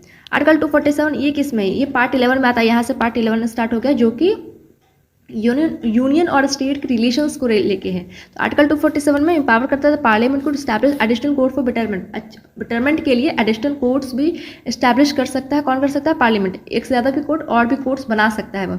इसको कैसे याद करोगे, 7 से करो, एक साथ 2-3 कोर्ट और भी बना सकता है, 2-3 नहीं मतलब कितना ही बना सकता है वो, तो एक साथ 2-3 कोर्ट और बना सकता है, एक साथ 5 कोर्ट और बना, एक साथ तो 7 से 7 एक साथ और भी बना सकता है ऐसे। 248 में residuary power legislation with parliament, देखो 3 लिस्ट है, union list, state list, concurrent list, तो ये तीनों लिस्ट हो गई। लेकिन एक ऐसे भी मैटर्स होते हैं जो कि तीनों लिस्ट में से किसी में नहीं होते हैं, तो वो जाएंगे, वो मतलब किसी में नहीं जाएंगे, लेकिन उसका कौन देखभाल करेगा, उसके बारे में कौन बात करेगा, तो उसके बारे में पार्लियामेंट बात करेगी। जो तीनों लिस्ट में मैटर नहीं आते हैं वो रेसिड्यूरी लिस्ट होता है, और उसके बारे में बात कौन करती है, पार्लियामेंट। तो ठीक है, ये इसमें लिखा हुआ है। इसको कैसे याद करेंगे कि 8 को बनाओ ठाठ ऐसे एकदम ऐसा ठाठ की तरह बैठते हैं, तो ऐसे पार्लियामेंट कह रहा है कि देखो भाई तुम्हारा अपना कोई है नहीं, तुम ये सब लिस्ट हो, तुम लोग ये सब मैटर्स हो, तुम्हारा कोई अपना है नहीं, तुम कंकरेंट स्टेट तुम्हारा कोई अपना नहीं है, हम तुम्हारा कर्ता धर्ता है, ऐसे ठाट से बैठा है और कह रहा है कि हम तुम्हारे कर्ता धर्ता है, ठीक है। तो ऐसे करके कर लेना। 249 में give parliament power to make laws on state list matter. State list के मैटर पे भी कभी कभी पार्लियामेंट लॉज बना सकती है, तो ये आर्टिकल 249 में लिखा हुआ है, ठीक है। तो इसको ऐसे कर दोगे कि स्टेट बोल रहा है कि हमको नहीं बनाना है, आप बना दो, ऐसा कुछ कह रहा है, फिर हमें समझ में नहीं आ रहा है तो आप कर दो, तो मना कर रहा है वो, तो पार्लियामेंट उसको ठीक है हम तुम्हारी हेल्प कर रहे हैं, तो ऐसे न ले सकते, वैसे इंपॉर्टेंट नहीं है, ठीक है। आपको भी पता है एग्जाम आप भी PYQs देखने को, तो इतना ये सब इंपॉर्टेंट नहीं है, लेकिन बस थोड़ा थोड़ा रिलेट करवाते जा रहे हैं, अगर एग्जाम में अगर आ गया तो टिक हो सकता है, ठीक है। और वैसे ये सब उतना इंपॉर्टेंट है नहीं। 250 में parliament to make laws on state list in emergency, इसमें स्टेट लिस्ट पे बना सकता है लॉ पार्लियामेंट, इसमें भी वही है लेकिन इसमें इमरजेंसी में बना सकता है, 250 में लिखा हुआ है। 253 में gives parliament power to make laws to implement international agreement, इसमें है कि पार्लियामेंट के पास पावर मिलता है कि वो इंटरनेशनल एग्रीमेंट जब वो कोई ट्रीटी साइन हो तो उस टाइम पे लॉ बना सकता है वो, ठीक है। 253 में इसमें कैसे करोगे 53, इसको 53 हिंदी में इसको 53 पढ़ते हैं, 53 से 53 ले लो, इंटरनेशनल अल्कोहल की 53, तो ऐसे रिलेट कर लो इंटरनेशनल अल्कोहल की 53। 258 में power of union to entrust function to state, अब यूनियन के पास ये पावर है कि कुछ कुछ टॉपिक्स पे वो स्टेट को रिस्पॉन्सिबिलिटी दे सकता है कि भाई ये मेरा लिस्ट है, यूनियन का लिस्ट है, लेकिन तुम थोड़ा सा इस पर देख लो, तुमको हम रिस्पॉन्सिबिलिटी दे रहे हैं, तो ऐसे कर सकता है, ठीक है। तो इसको भी ऐसे कर सकते हो, 58 में 8 ठाठ से ले सकते हैं, फिर कुछ डायरेक्ट कर लेना, इसका कोई ट्रिक बन नहीं रहा है।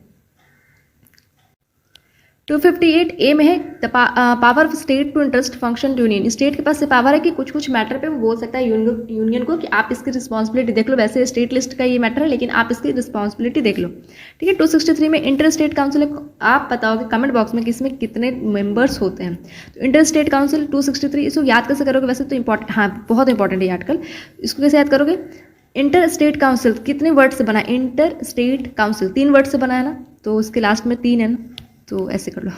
265 में states that tax can only be levied और collected if authorised by law, इसमें यह है कि टैक्स तभी कलेक्ट किया जा सकता है जब तक वो जो टैक्स है उसको लॉ के द्वारा ऑथोराइज्ड ना किया गया हो, मतलब ऑथोराइज हो जाएगा तभी वो टैक्स कलेक्ट किया जा सकता है, ठीक है।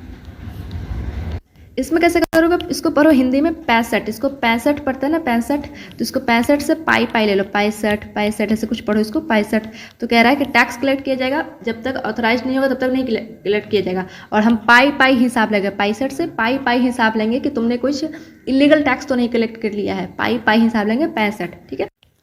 266 में कंसोलिडेटेड फंड ऑफ इंडिया और पब्लिक अकाउंट ऑफ इंडिया, 266 में consolidated fund of India public account of India, वैसे पब्लिक अकाउंट ऑफ इंडिया 266 के 2 में ऐसे अगर ऐसे पूछो तो, लेकिन इसमें डायरेक्ट में भी याद कर सकते हो, 266 में भी याद कर सकते हो। और 267 में कंटीजेंसी फंड ऑफ इंडिया जो कि इमरजेंसी के टाइम पे काम आता है, इससे दोनों बहुत इंपॉर्टेंट है, और इसको कैसे याद करेंगे, इसके लिए कोई ट्रिक तो वैसे बन नहीं रहता है। इमरजेंसी में 7 से ले सकते हो, 7 थोड़ा सा निगेटिव, कहीं थोड़ा सा इसको निगेटिव वे में तो यूज़ करते हैं ना, 7 नंबर 3 नंबर ऑड नंबर जो होता है थोड़ा सा निगेटिव में लिया जाता है शायद, ठीक है। तो इमरजेंसी से रिलेट कर सकते हो, इमरजेंसी एक नेगेटिव व्यू, ओके, तो कर सकते हो वैसे। इसके लिए कोई ट्रिक मेरे पास नहीं, मैंने बहुत सोचा, अगर आपके पास कोई ट्रिक है तो आप बताना कमेंट बॉक्स में, मैं इसको पिन कर दूंगी। 274 prior recommendation of president required to introduce bill that affect taxation, तो इसमें रिकमेंडेशन प्रायर रिकमेंडेशन प्रेसिडेंट, देखो कोई भी ऐसा बिल इंट्रोड्यूस करना है जो कि टैक्सेशन को अफेक्ट करेगा, तो उस बिल को इंट्रोड्यूस करने से पहले प्रेसिडेंट का रिकमेंडेशन चाहिए होगा, उस बिल को इंट्रोड्यूस करने से पहले प्रेसिडेंट का रिकमेंडेशन चाहिए होगा, 274 में है। और देखो अगर ऐसा क्वेश्चन आएगा ना इससे, तो प्रायर वर्ड यूज़ किया जाएगा, ये नहीं किया जाएगा recommendation of president, prior word use किया जाएगा क्योंकि इंपॉर्टेंट है, प्रायर मतलब पहले से चाहिए, ये रिकमेंडेशन, ये इसका कीवर्ड ले, इसको कीवर्ड ऐसे ले लो, प्रायर रिकमेंडेशन कीवर्ड ले लो, और प्रायर में R4 प्रायर 4 वाला साउंड आ रहा है, R4 वाला, तो ऐसे कर सकते हो। वैसे अभी मैंने इसको सोचा है, आई डोंट नो कैसा ये ट्रिक है। 279 के ए में GST काउंसिल, और GST काउंसिल कब से लागू हुआ आप बताओगे। 280 में फाइनेंस कमीशन, 292 में चलो ठीक है यहाँ सब करते हैं। 297 ए GST काउंसिल, इसके लिए ट्रिक नहीं लेकिन, और ये बहुत इंपॉर्टेंट है, इसको सामने ऐसा चिपका लेना, कैसे भी याद करना इसको याद कर लेना।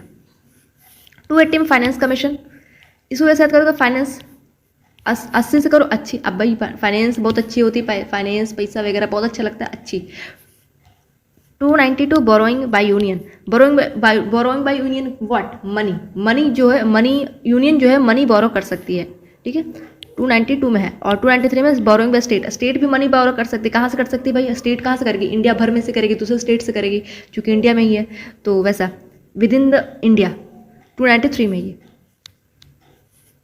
300A में है राइट टू प्रॉपर्टी, इसको तो सबको पता होगा, इसके लिए ट्रिक की जरूरत है भी नहीं, सबको पता है ये राइट टू प्रॉपर्टी, जो कि इधर आ गया अभी, पहले ये फंडामेंटल राइट था। 301 में है freedom of trade commerce through out the country, trade का फ्रीडम है, ट्रेड कर सकते हो कंट्री में कहीं भी, ओके, 301 में।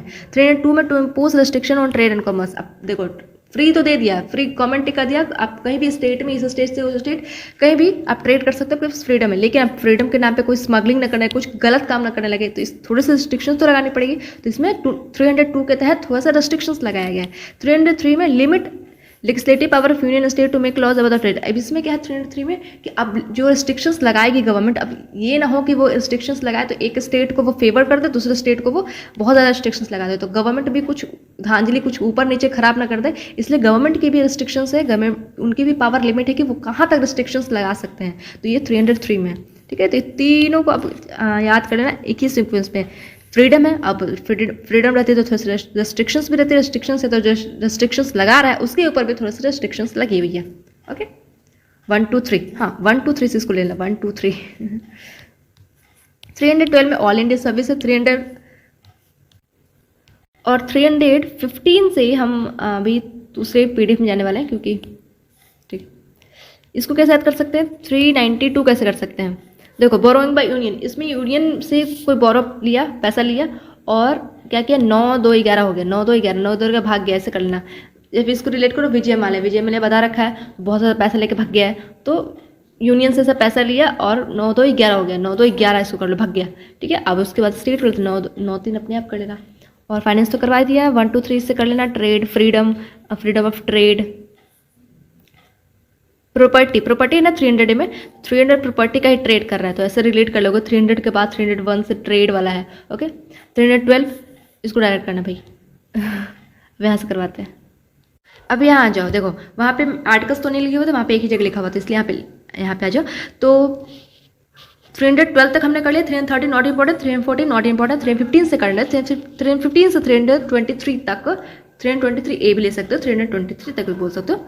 वहाँ तक क्या है, PSC मतलब पब्लिक सर्विस कमीशन, जिसमें UPSC भी आता है और SPSC भी आता है, यूनियन पब्लिक सर्विस कमीशन और स्टेट पब्लिक सर्विस कमीशन। इसको आर्टिकल्स इसके देखते हैं। आर्टिकल 315 में क्या है, PSC for union state consisting of CM and others. PSC होगा भाई, यूनियन के लिए भी होगा और स्टेट के लिए भी होगा, ठीक है। और इसको कैसे करोगे, PSC से ले सकते, मैं इसको ऐसे इंडिविजुअली मैं कैसे लेती हूँ उसको, PSC मेरी बहन ऐसा उसकी प्रिपरेशन कर रही हैं, तो मैं उनको ऐसे लेती हूँ कि वो ऐसा 15 ईयर्स में ही बन जाएंगी वो। देखो वैसे 15 ईयर्स में कोई जॉब नहीं लगती, 18 ईयर्स चाहिए, लेकिन उनको ऐसा कर देती हूँ कि यंगेस्ट वो बन जाएंगी, 15 ईयर्स में वो बन जाएंगी, ऐसा तो ठीक है। तो आप भी कुछ ले लेना, ओके। 316 में अपॉइंटमेंट, अब 15 ईयर्स से बन जाएंगे तो अगले साल उनका अपॉइंटमेंट हो जाएगा, ठीक है, अपॉइंटमेंट बाय प्रेसिडेंट। अब अगले साल रिमूवल, अगले साल का रिमूवल नहीं होगा, ठीक है, रिमूवल नहीं होगा उनका, वो कुछ किसी को भी रिमूव कर देंगे, ऐसा कुछ कर लो। IFA 17 में डायरेक्ट कर लो ना, 17 में 17 से खतरा है, जिसका खतरा एकदम मंडराता है, रिमूवल, ओके। 318 में 318 में है president to make regulation, power to make regulations बनाने के पावर है, ओके। तो अब 18 साल के हो गए भाई, 18 साल के हो गए हैं तो अपने पास पावर है, माई लाइफ माई रूल्स वाला जो होता है, पावर टू मेक रेगुलेशंस, मैं अपना पावर खुद बनाऊंगा, वो वाला। 319 में provision to holding office after service के बाद आप ऑफिस होल्ड नहीं कर सकते हो, नहीं तो नहीं ना।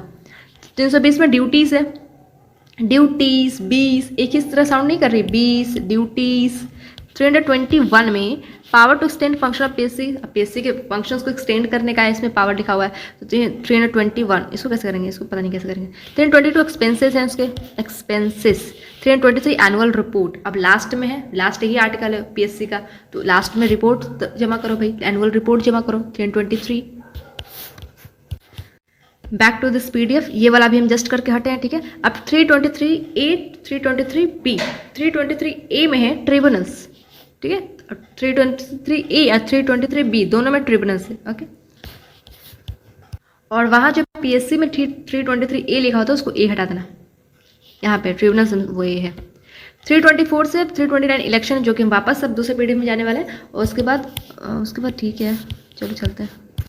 324 से 329 अभी हमने देखा वहाँ पे, यहाँ से लेके यहाँ तक इलेक्शंस के बारे में है, तो हम यहाँ पे कर लेते हैं। ये तो हमने कर ही रखा है, BPSC कर ही रखा है। 324 में क्या लिखा है कि इलेक्शन कमिश्नर जो है वो कंट्रोल करेंगे, सुपरवाइज करेंगे ऑल इलेक्शंस को, जितने भी इलेक्शंस होते हैं, जैसे लोकसभा, पार्लियामेंट में जो इलेक्शंस हो रहे हैं, स्टेट लेजिस्लेचर में जो इलेक्शंस हो रहे हैं, प्रेसिडेंट को, वाइस प्रेसिडेंट को लेके जितने भी इलेक्शंस हो रहे हैं उसको कंट्रोल कौन करेगा, उसको सुपरवाइज कौन करेगा, इलेक्शन कमिश्नर। 324 में 325 में यूनिवर्सल एडल्ट सफ्रेज है। 326 में election of Lok Sabha legislative assembly on adult suffrage, Lok Sabha और लेजिस्लेटिव असेंबली के इलेक्शंस के बारे में। 324 power of parliament to make provision with respect to election of Lok Sabha legislative assembly. अब लोकसभा और लेजिस्लेटिव असेंबली के इलेक्शंस से रिलेटेड कोई भी अगर पावर, कुछ भी अगर प्रोविजन बनाना हो, तो इसके पावर किसके पास है, पार्लियामेंट के पास है। लोकसभा का तो है ही, लेजिस्लेटिव असेंबली से भी रिलेटेड अगर कोई प्रोविजन बनाना हो तो उसका भी पावर पार्लियामेंट के पास ही है। 328 में power of state legislature to make provision for legislative assembly. अब लेजिस्लेटिव असेंबली के लिए भी अगर कोई प्रोविजन बनाता है तो उसकी पावर स्टेट लेजिस्लेचर के पास भी है। ओके। 329 में bar to interference by court in electoral matter. Electoral matter में कोर्ट को इंटरफेरेंस नहीं करेगी। 329 में नहीं करेगी, नहीं। वैसे अगर कहा जाए तो सारा के लिए मेरे पास ट्रिक नहीं है, वैसे इसका तो 9 से मैंने कर दिया, लेकिन इंपॉर्टेंट वैसे यही है, 324 ही है। ओके। और अगर आएगा भी तो ऐसे आएगा 324 से लेकर 329 तक कौन से आर्टिकल से रिलेटेड, तो इलेक्शन से रिलेटेड, या फिर पार्ट जो है 15 कौन से क्या चीज़ से रिलेटेड है, तो इलेक्शन से रिलेटेड है। और अभी तक तो ऐसा ही है, इतना डिटेल में ऐसा नहीं आया 326 बताओ, 327 बताओ, ठीक है, तो उतना ज़रूरी नहीं करना। बैक टू दिस PDF, ये हो गया हमारा इलेक्शन अभी जस्ट पर क्या है। 330 है SC/ST का रिजर्वेशन लोकसभा में, SC/ST का रिजर्वेशन लोकसभा में। 330 का A वुमेन का रिजर्वेशन लोकसभा में। 331 एंग्लो इंडियन का रिजर्वेशन लोकसभा में, जो कि अब हट चुका है। ओके, हट चुका है। 332 SC/ST का रिजर्वेशन लेजिस्लेटिव असेंबली में, सेम 332 में है, 332 के A में है ये, इसमें A ऐड कर लेना।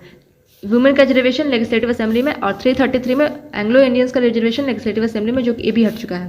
ठीक है, इसको कैसे याद करोगे यहाँ से यहाँ तक। अब ये कौन से अमेंडमेंट के थ्रू हटा है आप बताओगे। ठीक है, दोनों हटा एक ही अमेंडमेंट के थ्रू, तो कौन से अमेंडमेंट के थ्रू हटा है, इसको कैसे करेंगे। 330 अब एक याद कर लो, 330 कैसे किसी भी तरह याद करो कि SC/ST 30 ऐसे लेके कुछ याद कर सकते हैं, फिर कुछ और भी तरीके से याद कर सकते हैं। उसके बाद तो फिर याद हो जाएगा कि SC/ST के बारे में, फिर वुमेन, फिर Anglo Indians. SC/ST women Anglo Indians same ही है ना, और सेम ही सीक्वेंस पे जाते हैं। 330 330A 331 332 332A 333, इसमें A ऐड कर लेना। 332A ओके, इसमें ऐड कर लेना। एक ही तरह का है। अब चलते हैं 335 relaxation and recruitment of SC/ST in service. अब रिलैक्सेशन जो मिलती है ना, रिक्रूटमेंट में जो भी वैकेंसी आती है तो SC/ST कट ऑफ कम जाती है, सब तो वही 335 में। अरे 338 में national commission for SCs, 338A national commission for STs, 338B national commission for BCs। अब ये कौन से अमेंडमेंट के थ्रू ये सब आया है, कमेंट बॉक्स। ठीक है, इसको कैसे करेंगे, इसको भी वैसे ही करेंगे। अभी देखो 330 तक तो इतना तक तो याद होगा कि 330 31 32 ये सब में SC/ST के बारे में लिखा हुआ है, तो वैसे ही करो। या फिर हाँ, इसको नेशनल कमीशन में B, तो B से BCs वाला में आ जाएगा। ठीक है, और ये सब थोड़ा डायरेक्ट करना पड़ेगा। 338 वैसे याद भी होगा वैसे, क्योंकि ये सब इंपॉर्टेंट आर्टिकल्स है, इस सबको छोड़ के नहीं जा सकते हैं। ठीक है, ये सबको छोड़ के नहीं जा सकते हैं, इसको भी छोड़ के नहीं जा सकते हैं, ये सब इंपॉर्टेंट है। और इसके जो कौन से अमेंडमेंट के थ्रू आया है वो भी इंपॉर्टेंट है। 339 में क्या है, administration of schedule areas and welfare of the schedule tribes. Schedule areas और शेड्यूल ट्राइब के वेलफेयर के बारे में लिखी हुई है, इनके वेलफेयर के ऊपर काम करना है। आर्टिकल 339 और इंपॉर्टेंट नहीं है ये। ठीक है, 340 appointment of commission to investigate condition of BC, backward classes के कंडीशन को इन्वेस्टिगेट करने के लिए कमीशन अपॉइंट करना है, तो आर्टिकल 340 ये भी उतना इंपॉर्टेंट ये सब नहीं है। ओके, आर्टिकल 343 है official language of union is Hindi in Devanagari script. तो यूनियन का जो ऑफिशियल लैंग्वेज है वो हिंदी है, और देवनागरी स्क्रिप्ट में यूनियन का ऑफिशियल लैंग्वेज हिंदी है, Hindi not English. Okay, Hindi. इसको कैसे याद करेंगे, हिंदी 3 सेम राइमिंग कर रहा है, 3 हिंदी सेम टाइप राइमिंग कर रहे हैं। देखो इसके लिए कुछ ऐसा मतलब ऐसा ट्रिक नहीं, जैसे और भी जैसे अच्छे अच्छे ट्रिक्स बताए हैं, तो ये थोड़ा सा एवरेज कह सकते हो सब ट्रिक्स है, लेकिन वैसे उतना इंपॉर्टेंट है भी नहीं और छोड़ भी नहीं सकते हैं, क्योंकि अगर आ जाए तो क्या करेंगे भाई। आर्टिकल 343 के 3 में continued use of English for official काम 25 जनवरी 1965 के बाद भी, मतलब ऐसा था कि इंग्लिश को ऐसे इसके बाद बंद कर दिया जाएगा, लेकिन अभी तक कंटिन्यू ही रहा है, तो वो आर्टिकल 343 के क्लॉज 3 में लिखा हुआ है। आर्टिकल 344 ये भी वैसे करना यूनियन है, तो ये भी वैसे अगर इम्पोर्टेंट कहा जाए तो ये होगा, ये तो और भी इम्पोर्टेंट नहीं होगा, तो ठीक। Article 344 establishment of commission and committee of parliament on official language. Official language के ऊपर पार्लियामेंट जो है वो कमीशन या फिर कमिटीज इस्टेब्लिश कर सकती है आर्टिकल 344 के तहत। Article 345 official language state, state का ऑफिशियल लैंग्वेज आर्टिकल 345। आर्टिकल 346 है official language for communication between state state centre. अगर स्टेट के बीच में कोई कम्युनिकेशन हो रही है, फिर स्टेट सेंटर के बीच में कोई कम्युनिकेशन हो रही है, तो ऑफिशियल लैंग्वेज उस वक्त क्या होगा, कौन सी लैंग्वेज वो लोग बात करेंगे, जो यूनियन का ऑफिशियल लैंग्वेज है। यूनियन का ऑफिशियल लैंग्वेज क्या है, हिंदी, तो ये लोग हिंदी में बात करेंगे, ठीक है। तो इसको कैसे कर सकते हो, 6 से 6 ले लो, तो स्टेट बोलेगा कि तुम्हारा लैंग्वेज 6 तुम्हारा लैंग्वेज 6, ऐसे कर रहे हैं लोग। फिर लास्ट में ये लोग बीच में एक करते हैं कि चलो ठीक है हम यूनियन वाला यूज़ करते हैं, यूनियन वाला लैंग्वेज यूज़ करते हैं, हम लोग अपना एक दूसरे का लैंग्वेज यूज़ नहीं करेंगे, ठीक है। तो इसको थोड़ा अच्छे से रिलेट कर लेना, और इसको कोई भी डिस्क्लेमर है, कोई भी इसको वो कोई बैड कमेंट्स नहीं करेगा, कैसे आप कैसे कह सकते हो, ये सिर्फ याद करवा रही हूँ मैं, ओके। चलो article 347 president can declare a language as official language of state. President जो है वो एक लैंग्वेज को ऑफिशियल लैंग्वेज डिक्लेयर कर सकते हैं, इनके पास ये पावर है आर्टिकल 347 में। इसको कैसे, अब कौन सी लैंग्वेज को ऑफिशियल लैंग्वेज और क्यों ये कर सकते हैं ऑफिशियल लैंग्वेज, किसी लैंग्वेज को डिक्लेयर, ताकि उस लैंग्वेज अगर वो लैंग्वेज माइनॉरिटी में है तो उसको ऑफिशियल लैंग्वेज डिक्लेयर करके उसको एक पहचान दिया जाएगा, उसको मेजॉरिटी में लाया जाएगा, इस मतलब उस लैंग्वेज को ऊपर पहुंचाने के लिए, ऐसा, ठीक है। इसको कैसे कर सकते हैं कि माइनॉरिटी में कोई लैंग्वेज है तो कोई 7 लोग ही बोल रहे हैं, एक लैंग्वेज है जो 7 लोग ही बोल रहे हैं, ठीक है। तो माइनॉरिटी में तो भाई उसको प्रेसिडेंट उसको क्या ऑफिशियल लैंग्वेज ऑफिशियल रिकॉग्नाइजेशन देकर उसको ऊंचा करेंगे। Article 348 language for HC/SC acts bill in English. Language for high court supreme court ये सब के लिए जो लैंग्वेज होगी वो इंग्लिश में होगी। तो 348 इसको 48 पढ़ो। और हाई कोर्ट और सुप्रीम कोर्ट अड़ गया कि भाई हम तो अंग्रेजी में बात करेंगे, हमको हिंदी में अच्छा नहीं लगता बात करने में, हमको अंग्रेजी बात करना, हम लोग इतना कुछ पढ़ के आए ना, हमको अंग्रेजी में बात करना, ठीक है। तो अड़ गए ये लोग, अड़ से 48 कर लेना। Article 349 president permission required to introduce language bill. कोई भी लैंग्वेज बिल को इंट्रोड्यूस करने के लिए प्रेसिडेंट का परमिशन चाहिए होगा, ठीक है।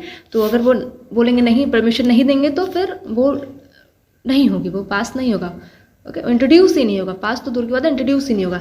तो ये न नहीं करेंगे तो ऐसा कर सकते हो, लेकिन मैं ऐसा रिकमेंड करूँगा कि हर चीज़ में न लगाना बंद कर दो।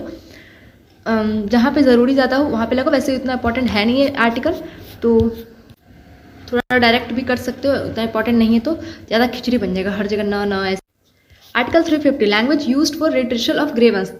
कोई भी ग्रीवेंस मीन्स प्रॉब्लम, कोई भी प्रॉब्लम को रीएड्रेस करने के लिए, रिड्रेसल करने के लिए कौन सा लैंग्वेज यूज़ करेंगे, तो आप यूनियन भी कर सकते हो आपका, या फिर आपका जो स्टेट लैंग्वेज है वो भी आप यूज़ कर सकते हो, ठीक है। तो ऐसा है, तो इसमें कैसे याद करेंगे, इसको पहले करते हैं। आर्टिकल 350 का a mother tongue in primary stage. Primary stage में आपको मदर टंग सिखाया जाएगा, मदर टंग, ओके। तो इसको कैसे करेंगे, प्राइमरी स्टेज 50, इसको 50 से 50 पढ़ो, 50 से बच्चा आ रहा, 50 बच्चा, तो बच्चा प्राइमरी स्टेज। फिर अगर FIR लिखवाना तो FIR, तो बच्चा खो गया तो FIR लिखवाने जा रहे हैं, बच्चा खो गया तो FIR लिखवाने जा रहे हैं, तो वो भी हो जाएगा, ए भी रिलेट हो जाएगा, दोनों बच्चा से रिलेट कर लेंगे। Article 350B special offer for linguistic minorities. Linguistic minorities के लिए स्पेशल ऑफर, जो लैंग्वेज जो माइनॉरिटीज़ में बोली जा रही है उनके लिए स्पेशल ऑफर जाए, ताकि वो प्रमोट किए जा सकें। आर्टिकल 351 है union government responsible for developing and promoting Hindi language. Union government का रिस्पॉन्सिबिलिटी है कि वो डेवलप करे, प्रमोट करे हिंदी लैंग्वेज को, ठीक है। तो वैसे इंपॉर्टेंट है नहीं, लेकिन ठीक है देख लेना, अगर वन से भी कर सकते हो, एक ही सिर्फ हिंदी या एक अकेला लैंग्वेज है उसको प्रमोट करने का है। आर्टिकल 352 नेशनल इमरजेंसी, इसके लिए कोई ट्रिक नहीं है, ज़रूरत भी नहीं है और ज़रूरी होनी भी नहीं चाहिए, ये बहुत इंपॉर्टेंट आर्टिकल है। Article 352 national emergency. Article 355 duty of union government to protect state against external and internal disturbance. Union government की रिस्पॉन्सिबिलिटी बनती है कि वो स्टेट को एक्सटर्नल और इंटरनल डिस्टर्बेंस से उसको प्रोटेक्ट करें, ओके। इसमें कैसे कर सकते हैं, बचपन ऐसे करो, बच्चा नहीं, तो ऐसे करो कि बचपन, स्टेट अभी बचपन अवस्था में है तो उसको ऐसा प्रोटेक्ट करने का उसको यूनियन का काम है, ऐसा नहीं भी कर सकते हो, इंपॉर्टेंट है भी नहीं होता है।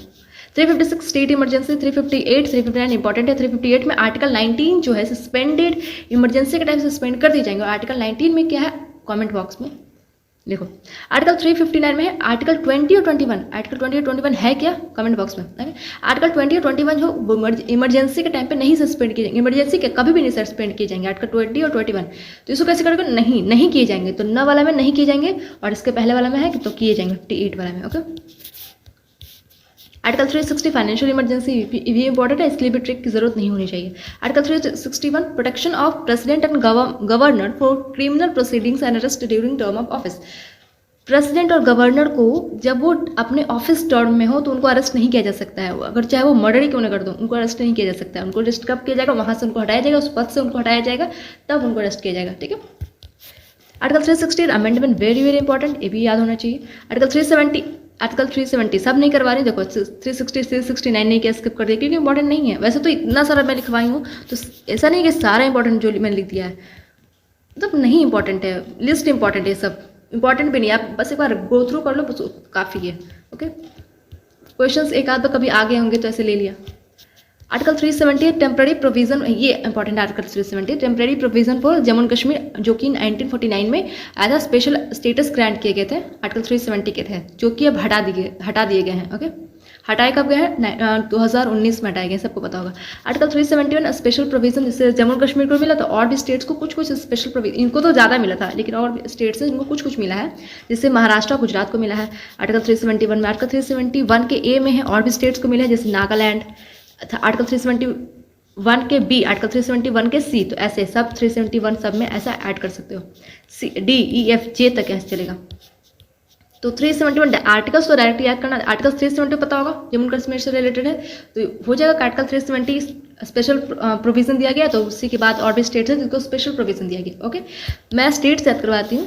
371 में माता जी करना, माता जी, एम से महाराष्ट्र, एम एच से महाराष्ट्र, जी से गुजरात। ठीक है, ये हो गया। आप ये इसको कैसे याद करेंगे, नाम आसमा, रुको, ये है ट्रिक, इसको करेंगे। नाम, एक कोई है, कोई लड़की है, उसका नाम क्या है, उसका नाम है आसमा और वह पढ़ती है जिक्के, नाम है आसमा, पढ़ती है जिक्के, वो भी एसएससी सीजीएल की तैयारी कर रही है।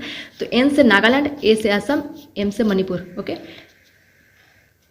ए से आंध्र प्रदेश, ए से आंध्र यूनिवर्सिटी, एस से सिक्किम, एम से मिजोरम, ए से अरुणाचल प्रदेश, जी से गोवा, के से कर्नाटका, जी से गोवा, के से कर्नाटका। ओके, और इसको कैसे याद करूँगा, ऊपर आंध्र प्रदेश था कि नीचे अरुणाचल प्रदेश है, तो ए एन पहले आता है कि ए आर पहले आता है, ए एन पहले आएगा ना, तो ऊपर आ जाएगा। ठीक है, और ए एस, अब असम में इसको कैसे करेंगे, असम छोटा है, असम नागालैंड, हाँ इसको ऐसे कर सकते हो, ये नॉर्थ स्टेट वाला है, तो एक ये भी तो नॉर्थ स्टेट ही है, लेकिन ये तो नीचे आया ना, इन दोनों कंपेयर किया तो ये तो नीचे आ गया। आप ये दोनों कंपेयर में ये नॉर्थ स्टेट वाला एक साथ आ गया, ऐसे थोड़ा सा रख सकते हो याद। ओके, और 371 तक खत्म हो गया। आर्टिकल 371 के बाद कोई इंपॉर्टेंट आर्टिकल्स नहीं है। और आर्टिकल 393 से 395, आर्टिकल 393 से 395 जो कि पार्ट 20 जो लास्ट पार्ट है, उसमें बस इतना लिखा हुआ है कि शॉर्ट टाइटल जो हमारा संविधान बना है उसका कमेंसमेंट डेट क्या है, फिर ये सबसे रिलेटेड है, तो उतना इंपॉर्टेंट है नहीं, वो सब छोड़ दो, बस इतना ही इंपॉर्टेंट है। ओके, तो आर्टिकल हमारा पूरा कंप्लीट हो चुका है। यहाँ तक में सारा आर्टिकल 1 से लेकर कहे, आर्टिकल 1 से लेकर आर्टिकल 395 तक में जितने भी इंपॉर्टेंट आर्टिकल्स है वो सब कुछ कवर हो चुका है। और यहाँ तक में कोई भी डाउट हो, वैसे डाउट तो होना नहीं चाहिए क्योंकि मैंने कुछ एक्सप्लेनेशन इसमें किया नहीं है, मैंने सिर्फ ट्रिक्स बताया है, और ट्रिक्स में कोई डाउट तो होता नहीं है। तो अगर हाँ आपके पास कोई और आर्टिकल्स, ऐसे ही सब आर्टिकल्स हैं उनसे रिलेटेड अगर कोई अच्छा ट्रिक्स है तो आप ज़रूर कमेंट बॉक्स में बताओ, मैं उसको पिन करूँगी ताकि और लोगों को हेल्प मिल सके। एंड आई होप आपको ये वीडियो आपके लिए बहुत हेल्पफुल होगा, आपके एग्ज़ाम के लास्ट टाइम पे आपके लिए रिवीजन शॉर्ट एकदम आसानी से हो जाएगा, सारा आर्टिकल्स एक बार में हो जाएगा, ट्रिक के साथ हो जाएगा। लेकिन हाँ, पहले आर्टिकल्स को आपको समझना होगा, जो कि लेक्चर वीडियो में आप देख सकते हो, समझ जाओगे तो यहाँ पे कोई परेशानी नहीं होगी देखने में। ठीक है, अगर डायरेक्ट इसको देखोगे तो सब ऊपर से चला जाएगा, कुछ भी समझ में नहीं आएगा। और हाँ, आपको ये वीडियो कैसा लगा, आप अपना जो भी है कमेंट बॉक्स में ज़रूर बताना, अपना फीडबैक शेयर करना। ठीक है, तब तक के लिए थैंक यू।